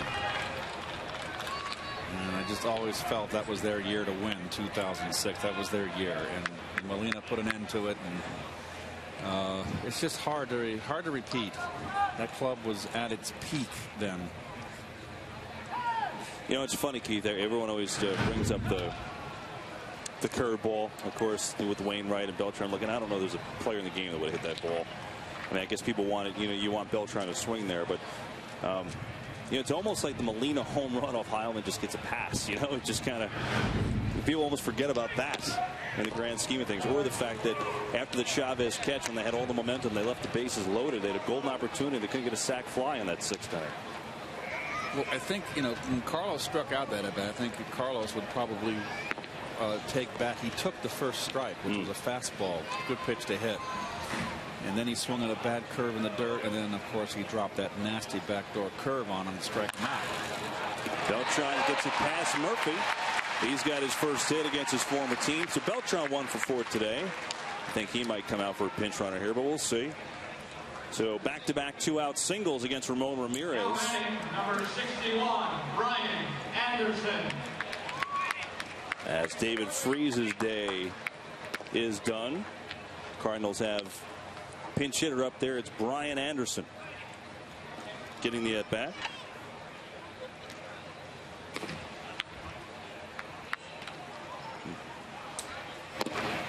Keith, how about Beltran's not only still in there, but he gets a hit and he's still on the bases in the 7th inning. I mean, what a far cry from last year, right? I mean, he barely even played a spring training game with the knee stuff, and here he is running for himself in the 7th inning of a spring game in mid-March. Well, everybody's in much better shape in spring than in today's game.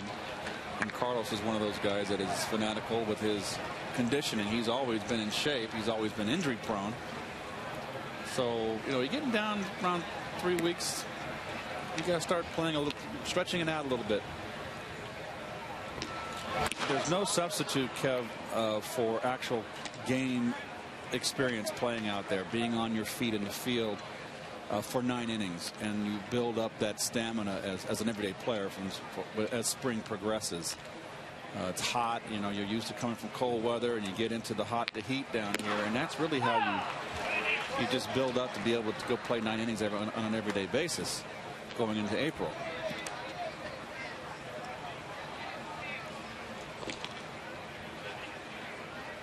Perfect day today. Beautiful breeze, hardly any humidity. I asked Beltran about the health. I mean, you're talking about the conditioning in spring, but I asked him about the knees, and he just said it just feels great. So it's not, not even an issue. You know, we were asking him every day last spring. He was icing every single day. It's just he's that much further removed, and he feels great and ready to go. 2-year deal with the Cards. Yeah, he's going to be hitting up there in that third or position in that order. Lance Berkman's going to be moving to first base. Had a terrific year last year, Berkman. He really did. You know, obviously you lose Pujols. You can't replace that. Nice catch. You can't replace that, but you know what, Keith? Berkman, Holiday, and Beltran is pretty good in the middle of that order. Yeah, you got a nice little switch hitter in Berkman and a switch hitter in Beltran, and then you've got Holiday, the right-hand hitter. It's a nice 3, 4, 5 in that lineup. Matheny actually said, Mike Matheny, that is the new manager of the Cards, actually said that he looks like Holiday might be the guy that'll hit third. We'll see. So you wonder where Beltran goes. If that's the case, as this one is drilled to right center field. That's going to find plenty of real estate out there. 1 run comes in to score. Beltran comes in to score.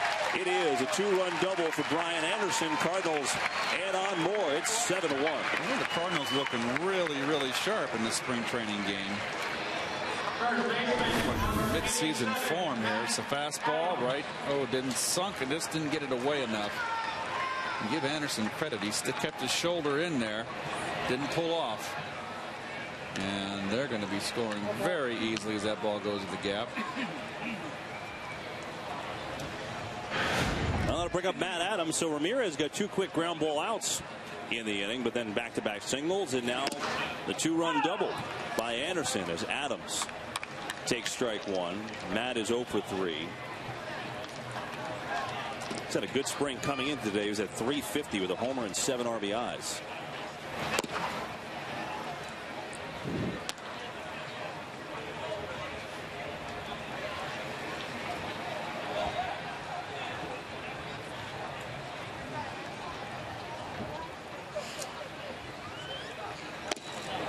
So Beltran, before the game, Keith, you know, all this talk in the spring, having some fun with John Neese, who got the rhinoplasty, and he said Beltran said he would pay for it. Did Beltran bing the check today? That's the big question. Carlos? That's between Johnny's and I.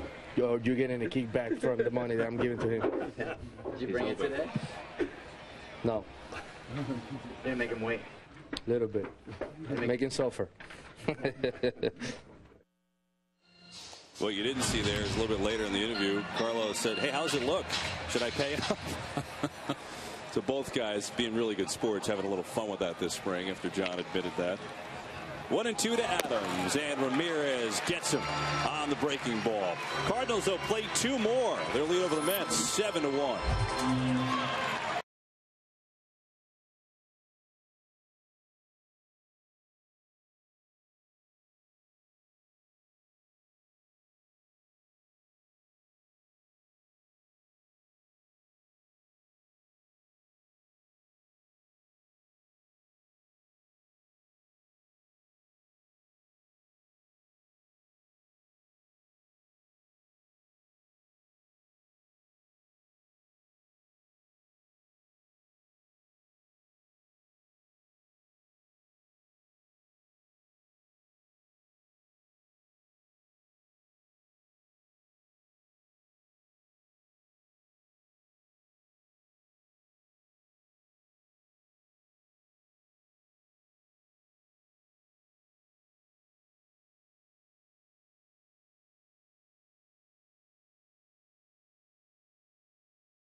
Home 7th from Digital Domain Park. All Cardinals this afternoon, 7-1 over the Mets. Mike Pelfrey started, allowed 4 runs. We just heard from him. Definitely threw the baseball better today. Gotta love the old log roll down the berm. That was a weak effort, though. He should have kept going, Keith. Come on. It's late.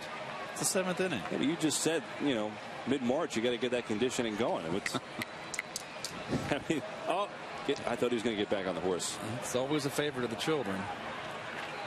There you go. That's awesome.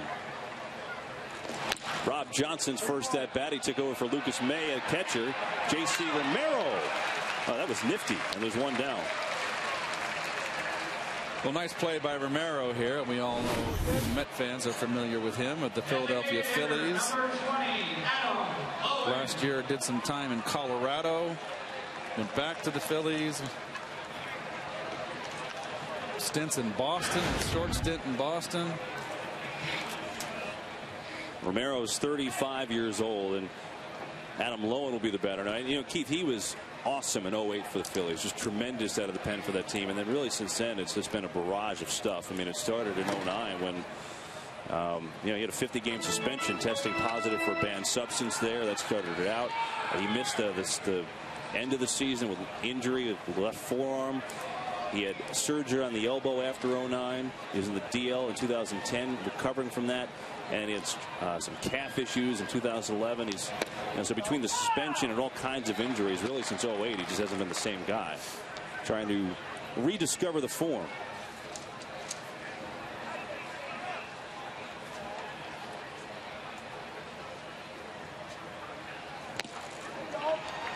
Big cut by Lowen.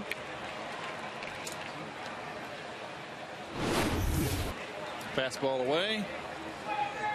Good spot.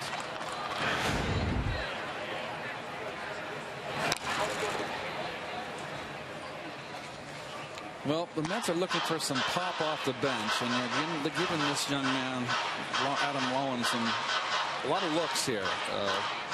Scott Harrison, of course, with the oblique injury. You don't know when he's going to be able to come back. Probably not going to answer the bell when the season starts. Really the only power bat on that Met bench. So looking to find just looking around to see if they can get someone that can come off that bench and hit a home run for you. He got his first major league time as an outfielder with the Blue Jays last year as he stays alive. Went 6 for 32 with a home run. And I mean, this is former first-round draft pick by the Orioles as a pitcher. 2 fractured elbows later, decided to change himself over in an outfielder. Went to the instructional league in 2008 to become an outfielder. He's got good power the other way, Keith. He's got a home run there. He's got a double the other way this year. Oh, he's a big, strong kid. But here he goes down swinging as Romero picks up the first strikeout, second out of the frame. Friday at 1, Mets return to action here in Port St. Lucie as they host the Tigers and continue their Grapefruit League schedule here at Digital Domain Park. Mets Tigers, Johan Santana on the mound is presented by Citi. Friday at 1, only on SNY. Well, I'm looking forward to that. I have not seen Johan throw in an actual game. This will be my first time to see him out there. Seen him throw on the side, and he looked impressive the times that I've seen him. I talked to him in the trainer's room, actually the weight room, earlier today. He's always up, and he said he feels good. He's anxious for Friday. You know, with all the Met injuries, right, Keith, with all the stuff that's gone on and all the things you're dealing with, all these players going down, Johan Santana is one of the healthiest guys in camp. He's looked great. You could tell his demeanor's been great. And, you know, Ronnie said the last broadcast, his last outing, he said if you didn't know that the procedure that he just had, if you just came and watched him, he said he looks just as he should look his second start of spring training, which maybe is the greatest compliment.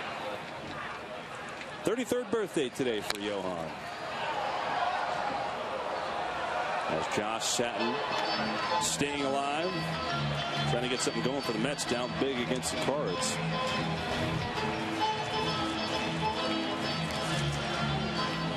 Here at Digital Domain Park in Port St. Lucie, Florida. Mets and Cardinals spring training baseball. Cardinals up 7-1 alongside Keith Hernandez. I'm Kevin Burkhardt. Glad you come along today. You know, in regards to Johan, I thought it was an interesting article when Chin Meng Wang kind of came in and said, you know, you just got to be patient, be careful, take it slow. You always, when you're injured, you think you feel good. You know, the whole thing of the key to Santana, to me, is, you know, can he go the long haul in the baseball season? And you really want to make sure that you just bring him along slowly and don't do anything that might jeopardize it. You err on the side of caution. This is a very difficult surgery that he had. Yeah. You know, I think that's the challenge of it, Keith. It's just not knowing. As Satin gets one just over shortstop into left field. So a 2-out single for Josh Satin. Is that you do have to listen to your body as we take a look at Satin. He got jammed a little bit here, but muscles it out over the middle, over the shortstop's head. But, you know, Johan does have to listen to his body and has to, you know, be honest with himself and with the trainers if he does feel something to back off. And, you know, there might be days where they put him on 6 days. There might be times where they skip a start. I mean, quite honestly, Keith, if he's on the mound opening day, it would be pretty darn huge for this Mets club. So we'll get to see Johan on Friday. Omar Quintanilla is the batter. First pitch swinging right to Cosma. Second in the inning is over. Mets a hit. They strand him.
Chris Carlin and Adam Shine will have an in-depth look at the NCAA tournament, plus live reports on the Mets and Yanks straight from camp. It's on Loudmouth, part of the New York Sports Local, every weekday at 6, only on SNY. There you go. Future Met fans, they are the future. It sounded very presidential almost. Manny Acosta in the pitch. Keith, he really took it up a notch last year. He sure did. I've always liked his stuff, and he developed that little split finger, that extra little off-speed pitch that he can throw in the dirt, and it's really turned his career around. I mean, he's always been a hard thrower, throws strikes. He's now in a perfect spot in the middle to be a middleman in this bullpen, and he really turned it on the second half last year. He did a fantastic job. Costa throws hard, no doubt about that. He had that in as well. I mean, he had 46 strikeouts in 47 innings. That's no joke. It's Coy Hill, the batter. His first at bat, taking over for Yadier Molina in this game. I was surprised last year coming out of spring training. He didn't make the ball club, and I was shocked because I thought he should have made the club. But he did not. He went to Buffalo, started the season at Buffalo. Boy, when he got called up, he made the most of it. No, he's making the club this year. Make no mistake about that. He also had 4 saves for the Mets last year when they had that, you know, kind of merry-go-round of closers after K-Rod was traded. Zepchinski warming in the bullpen. Left-handed extraordinaire for the Cards. Postseason stud last year for them, too. Crosses 2-2. This one lifted to center and deep. Den Decker on his horse. Matt Den Decker runs it down. They covered a lot of ground there, didn't he? One away. Well, Den Decker is a solid defensive center fielder. He can run. And he's a promising young man for this minor league system.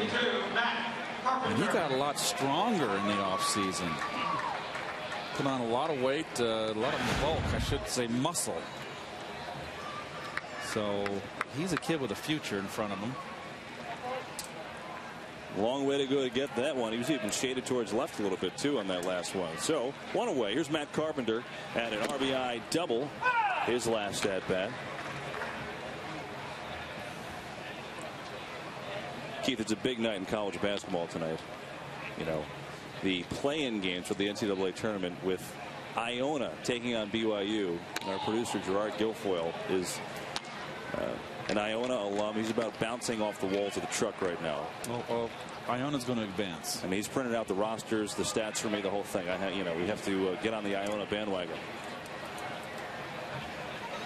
He's currently reciting the roster in my ear as I try to call this game. Distracting, matter of fact. There's a lot of surprises in those championship series. You know, with Florida State knocking off UNC and Vanderbilt knocking off Kentucky. How about Vandy hadn't won an SEC since, what was it, the 50s I saw? Long time. Long time. Hey, the brackets are in. I mean, no one went with any upsets there. I mean, you know, Nice goes to Ohio State. He's an Ohio guy. But, I mean, Kentucky, Kansas, and Cuse, you're not really going out on a limb. How about somebody pick Baylor? Somebody, you know, go out there and throw VCU in there. Then I'd be impressed. You've got to take chances in these pools, Keith. Always the first round's always the upset round. Think about like the last 10 years of the tournament, all the runs by the smaller schools, right? I mean, Butler going to the finals 2 years in a row. Remember George Mason get to the Final Four, VCU last year. It's like these small schools are on the same level when it comes to the tournament now. It's fun. And those pools, if you can get through the first round, then you're going to be okay, because it's always something squirrely goes on in that first round. See, you know, I mean, I like college basketball, but I vaguely follow it during the year. So, you know, if you know, fill out the bracket, I'll go like a random. I'll pick like Creighton to go to the Sweet 16, and then they get beat by 30, and it just ruins my. It's a shame. Just based on nothing, just because I like to say Creighton, you know.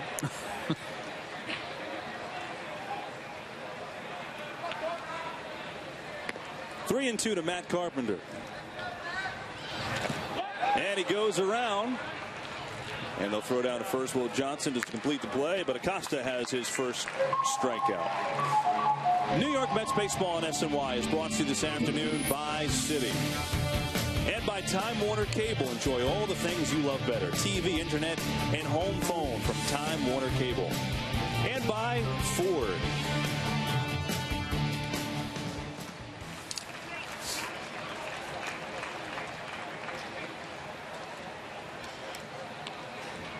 Pete Kozma gets his first at-bat here. Took over in the field for Tyler Green. 2 down and nobody on against Manny Acosta. Boy, it was great to see Ralph again today, wasn't it? Yes, always great to see Ralph. He was fired up. Talking about 62, and I love the footage with him interviewing Casey Stengel. That was great stuff. I like the sport coat. That was quality coat right there. I wish it was in color. Yeah, it was something. Is that tweed, you think? I don't know. Looked like my sofa.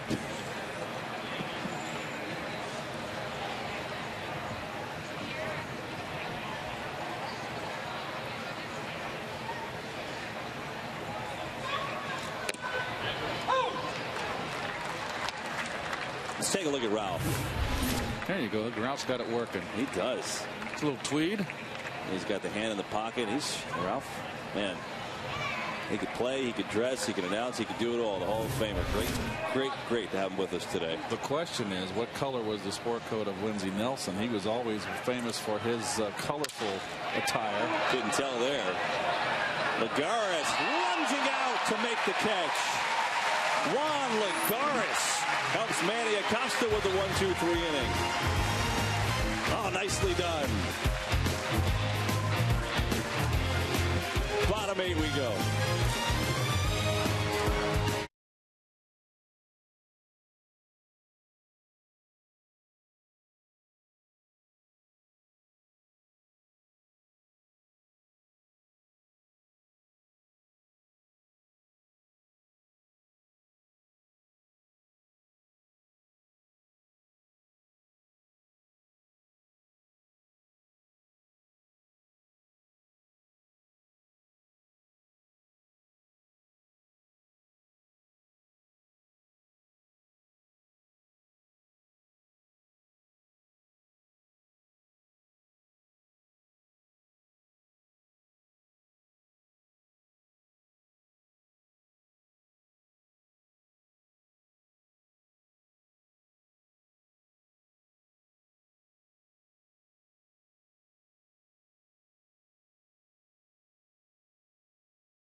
Get a one-of-a-kind look at Met spring training with the latest news from Port St. Lucie. Insider info, exclusive interviews, behind-the-scenes video, too.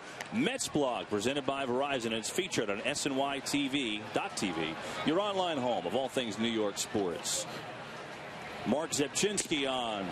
Talented left-hander for the Cardinals facing Matt Dendecker. Made a real good catch the last inning. The guys that's an up-and-comer in the Mets organization. Meanwhile, Zepchinski was just fantastic for the Cardinals and Tony La Russa in the postseason last year.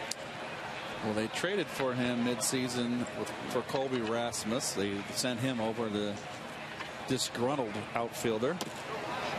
And issues, evidently, La Russa and the Cardinals with his father being a hands-on kind of hitting instructor, and so he was moved on, and they got Parnell's going to come in next for the 9th. Boy, you pick up a pitcher like this guy, he did a heck of a job. I mean, you look at what he did. He 61 strikeouts in 71 appearances. Ever since he tied 8th among major league lefties, and then postseason was ridiculously good. He's actually set a Cardinals record most appearances in a playoff with 12. Jason Mott and Octavio Dotel also had 12 last year because La Russa went to the bullpen in the 5th inning of a game. And all those guys were great. They also tied the postseason record with 6 holds. And in the World Series, 2 2/3 innings, 4 strikeouts, didn't allow a run. He was just murder on lefties last year. So he'll be a big part of that Cardinals pen again. 3-2 to Dendecker here. And he draws a walk.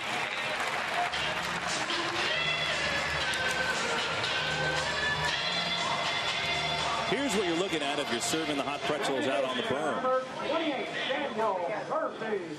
That's not bad, right? You get to serve up some sodas, watch a little baseball, maybe snack on some chips. All that healthy stuff. I would eat about 17 hot dogs while I was out there working the game. It's a problem. So Daniel Murphy getting a full 9 innings in today. 4 at bats. 1 2 for 3 today with a run scored. Swung the bat well.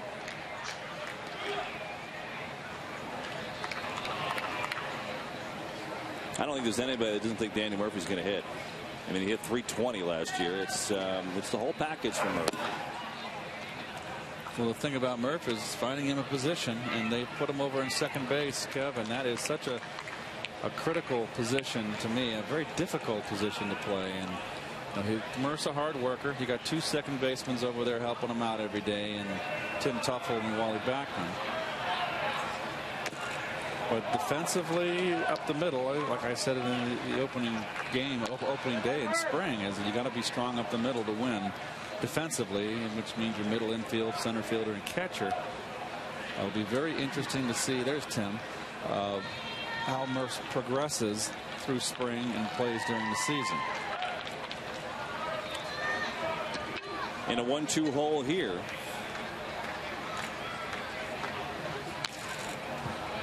Keith, I wonder if the fences, we talk so much with the fences at Citi Field with Bay and Wright. I wonder if Murphy will run into some more home runs. I mean, he had 6 home runs last year, 28 doubles. But and I know it's only batting practice, but watching him out on field 7 taking BP, just hitting his normal line drives, he had a bunch that went out over the new fence that wouldn't have been out over the old fence. And I wonder if he's going to run into some more this year just with his natural swing. Well, he can hit him out, Murph, with line drives. You don't want him to change his swing. He's hitting in that number 2 hole pretty much all year. I like him in the 2 hole. You can hit and run with him. But he's a line drive hitter that uses all the field, and he's got power. I'd be happy with 15 from him. I think he can hit 15 without trying. Stay within yourself, right. And that's key. Well, I think what you said, you couldn't hit home unless you pulled it right down the line. You couldn't hit home runs with line drives previously. You had to crush it. Oh yeah, that was a deep part of the ballpark. Juan Lagares now is the batter who made that really nice catch to end the last half inning. Had a breakout year for the Mets in the minor leagues last year. A guy that just kind of came onto the radar. Wasn't really on it before that, but not a power hitter. Hammers this one the other way, slicing foul.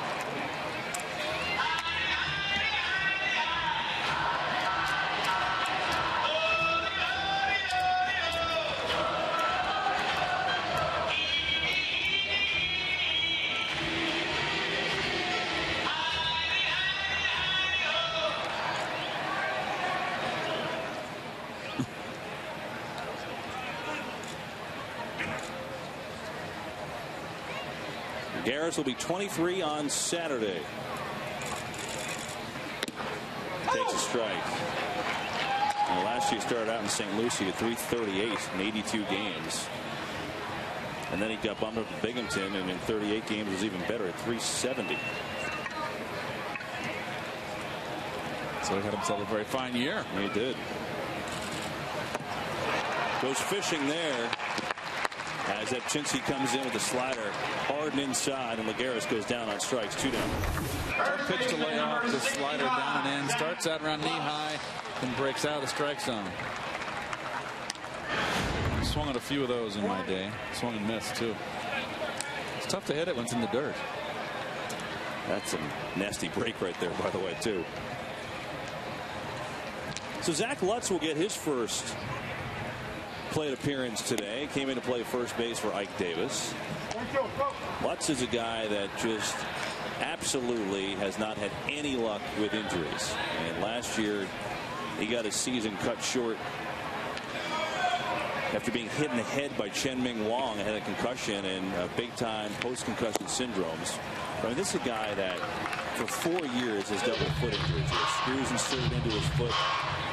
I mean, Keith, his first pro game with the Cyclones after he was drafted, he got hurt. I mean, that's the type of thing it's been for Zach Lutz. And last year, when he got hit in the head by Chen-Ming Wang, he was about to be called up. And then he got hit and ruined his opportunity for the major leagues.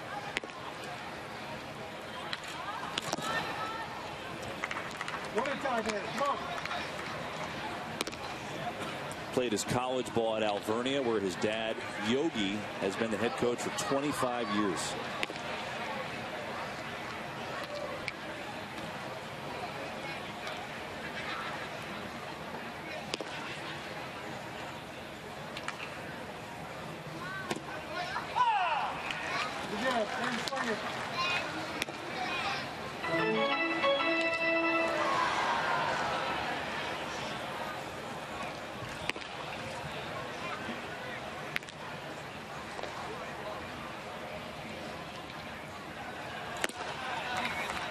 And Lutz draws a walk. So a couple of walks in the inning for Zebchinski.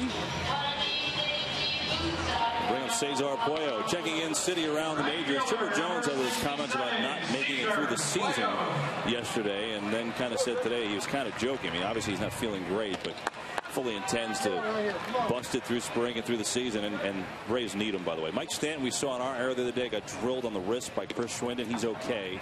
X-rays negative, so he's just day to day. And Ozzie Guillen got ejected from a spring training game yesterday. Cesar Puello with 2 outs. This one deep to right, and it's going to be caught on the track. And the inning is over. Mets get a couple on. They strand them both. Trailing 7-1 through 8.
Parnell on his 3rd spring appearance, Keith. Uh-oh, that guy's had enough. He lost someone. They're radioing for help. Is she still keeping score? Yes, she is. That's fantastic. Good for her. That's awesome. Not easy to do in a spring game, by the way. So here's Parnell. You see the numbers. With a 27-year-old from Salisbury, North Carolina. Well, we all know about the arm. He throws 100 miles an hour, mid to high 90s when he's really on 100 miles an hour. And he's just hasn't been kind of an enigma. He just hasn't been able to put it together. He's got a chance to make this club. He's fighting for a spot. Nice play. That'll help. One down. Komatsu retired. Well, Parnell, so far, he's worked 2 innings, no runs, 1 hit, 1 strikeout. Daniel Descalso, the batter. Keith, I wonder what it'll do for him. You know, there's been so much talk with Parnell about he's the future closer. He's the future closer. You know, and then last year he got a chance to do it and didn't have great success. And I wonder now they went out and spent the money on the bullpen. So Parnell, you know, will be a 6th, 7th guy. I mean, he might get some late opportunities too, but there's certainly a different tenor around him this spring than there has been in the last couple, you know? Well, you know what? Competition's a good thing. He's got options. He can be sent down. You know, he's fighting for a spot. I mean, Beato's fighting for a spot. He's had the inflamed shoulder, and that set him back.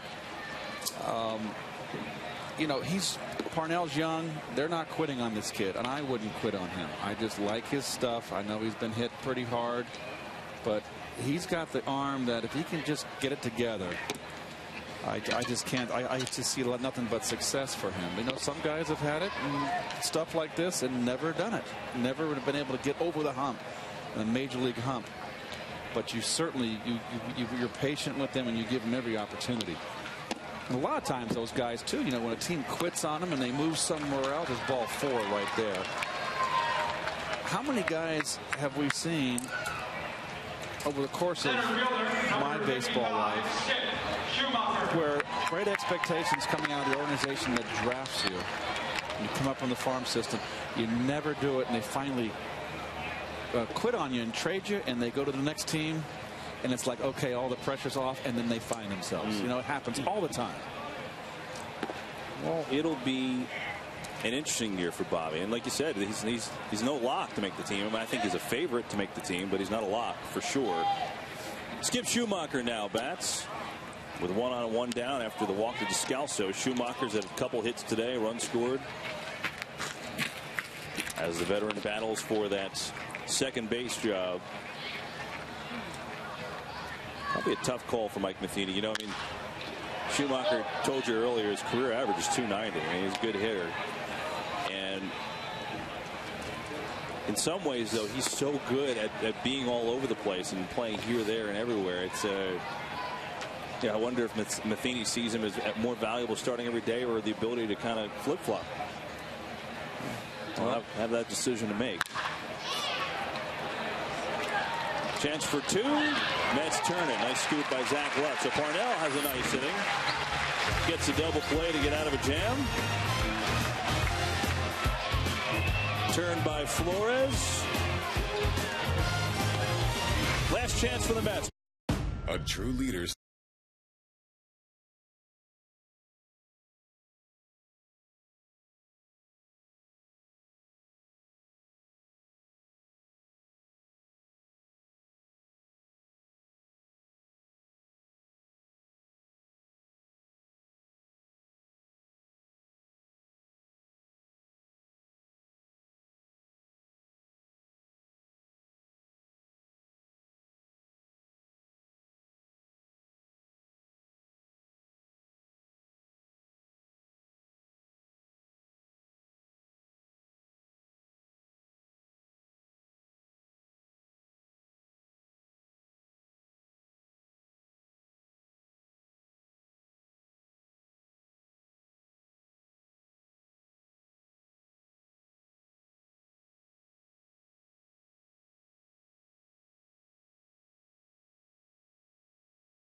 Bottom 9 for Port St. Lucie. Cardinals over the Mets 7-1. Mets last opportunity. Rob Johnson leads it off against a new pitcher for the Cards, Victor Marte, acquired from the Royals last April for cash. 31 saves, pitching in AAA Memphis last year as their closer. 55 appearances, a lot of strikeouts. He does have some major league time with the Royals. Got into 22 games back in 2010. Also spent 3 years pitching in Japan. Interesting guy. 31 years old, well traveled.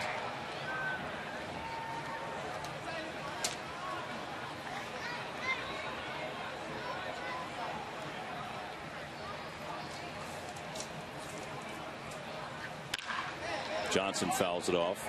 You know, Keith, if you just tuned in, the story earlier today was Ruben Tejada, the late scratch, strained left groin. He did it in infield practice, and Yeah, the hits keep coming for this team. I mean, David Wright had the injection into his ribs yesterday, hoping to get some progress in his healing. Tim Burdick meniscus surgery today, so the Mets have to fill his lefty spot in the pen. That's wide open competition right now, on top of all the other injuries that they've been dealing with. Take a look. Here's what they got going on. That doesn't include some of the minor league guys who have contributed or hoping to contribute. The guys like Kirk Neuenhuis has been out with an oblique, Rich Havens with a back. So it's a long, troublesome list for this team right now. And Terry Collins a bit upset in the clubhouse for the game. You can understand why. Well, upset that there's a base hit to right field. Nicely done. Injuries like Tejada on routine ground ball drills, and you know, one thing in spring training that you come out and you always have around 20 minutes of or half hour of warm up, and then ended with sprints, and you do a series of exercises, and it's basically stretching. Really, in routine infield drills or outfield drills, you shouldn't be pulling muscle, but I don't know what. I just think that maybe they start rethinking the weight room. That's my feeling. I think you can get too tight out there inside that weight room. The guys come early and do all their weights before. To me, I would think do them after. Do them after the game. Stay late. Don't have to come so early. And then you're not going to be your muscles will get tight. If you're going to lift, you're going to get tight.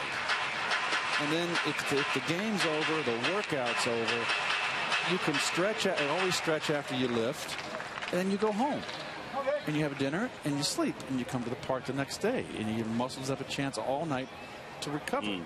Instead of in the morning, that's what I feel is happening. And I could be wrong. Mike Baxter, Keith, gives us one a ride deep left, carrying, and good catch by Komatsu, who's been speedy out there. And robbing Baxter potential extra bases. Johnson back to first, and there's one away here in the bottom of the ninth. Well, the Cardinals had just really played a really fantastic game today. They have been like mid-season defensively, offensively, stealing bases, double steal for a run. They look like they're in mid-season form. Jordany Valdespin is the batter now. Gets his first at bat, replacing Josh Satin.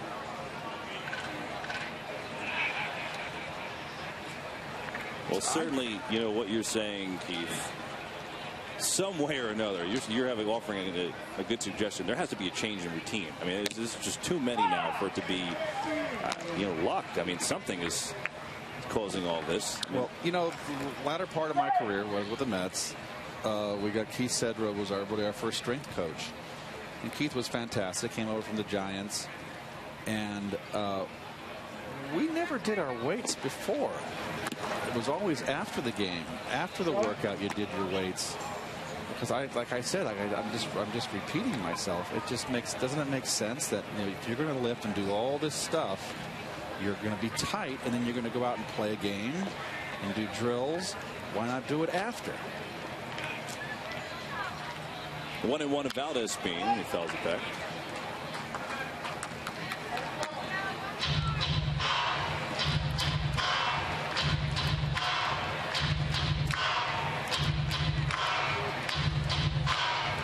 Times too, you can kind of get the narcissist in you. You start building up and pumping, and you're looking good, and you kind of look in the mirror or look in the pool. Keep going. Turn to stone, and this game is not like football. This game, you got to be, you got to be elastic. Got to have a lot of stretching. Try to turn two. Valdespin can run too fast though, so they can't get it. Get the force as Johnson retired. And Mets down to their final out. Tonight starting at 10:30, get continued coverage of today's Mets-Cardinals Grapefruit League matchup, plus interviews, highlights, recaps of everything New York sports. Geico Sports Night. Probably have some Iona highlights in there, too. Never know. Tonight starting at 10:30, only on SNY. So Valdespin grounds into the fielder's choice. Mets are down to their final out.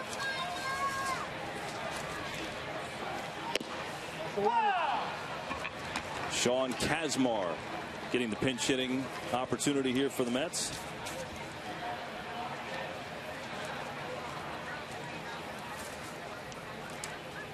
Just in case you didn't hear me, it's Sean Kazmar, Keith. See? Dan Barr, our director, always on top of it. Kind of back me up.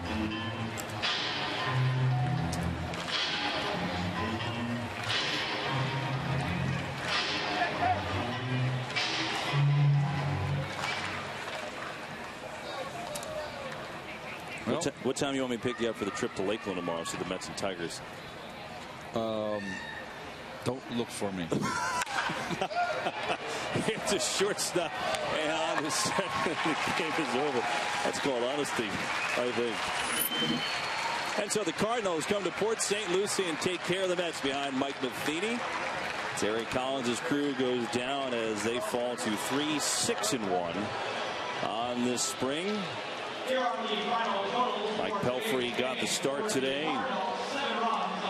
Got better as the appearance went on. Did yield 2 home runs, 4 runs for Pelfrey, and 4 in the third. So Collins and Dave Hudgens, the hitting coach on the left, and Bob Guerin, the new bench coach on the right. Talking over things. Not the greatest of days for Collins, that's for sure. Venting his frustrations. We'll be back, tie this one up in a moment. 7-1 Cards.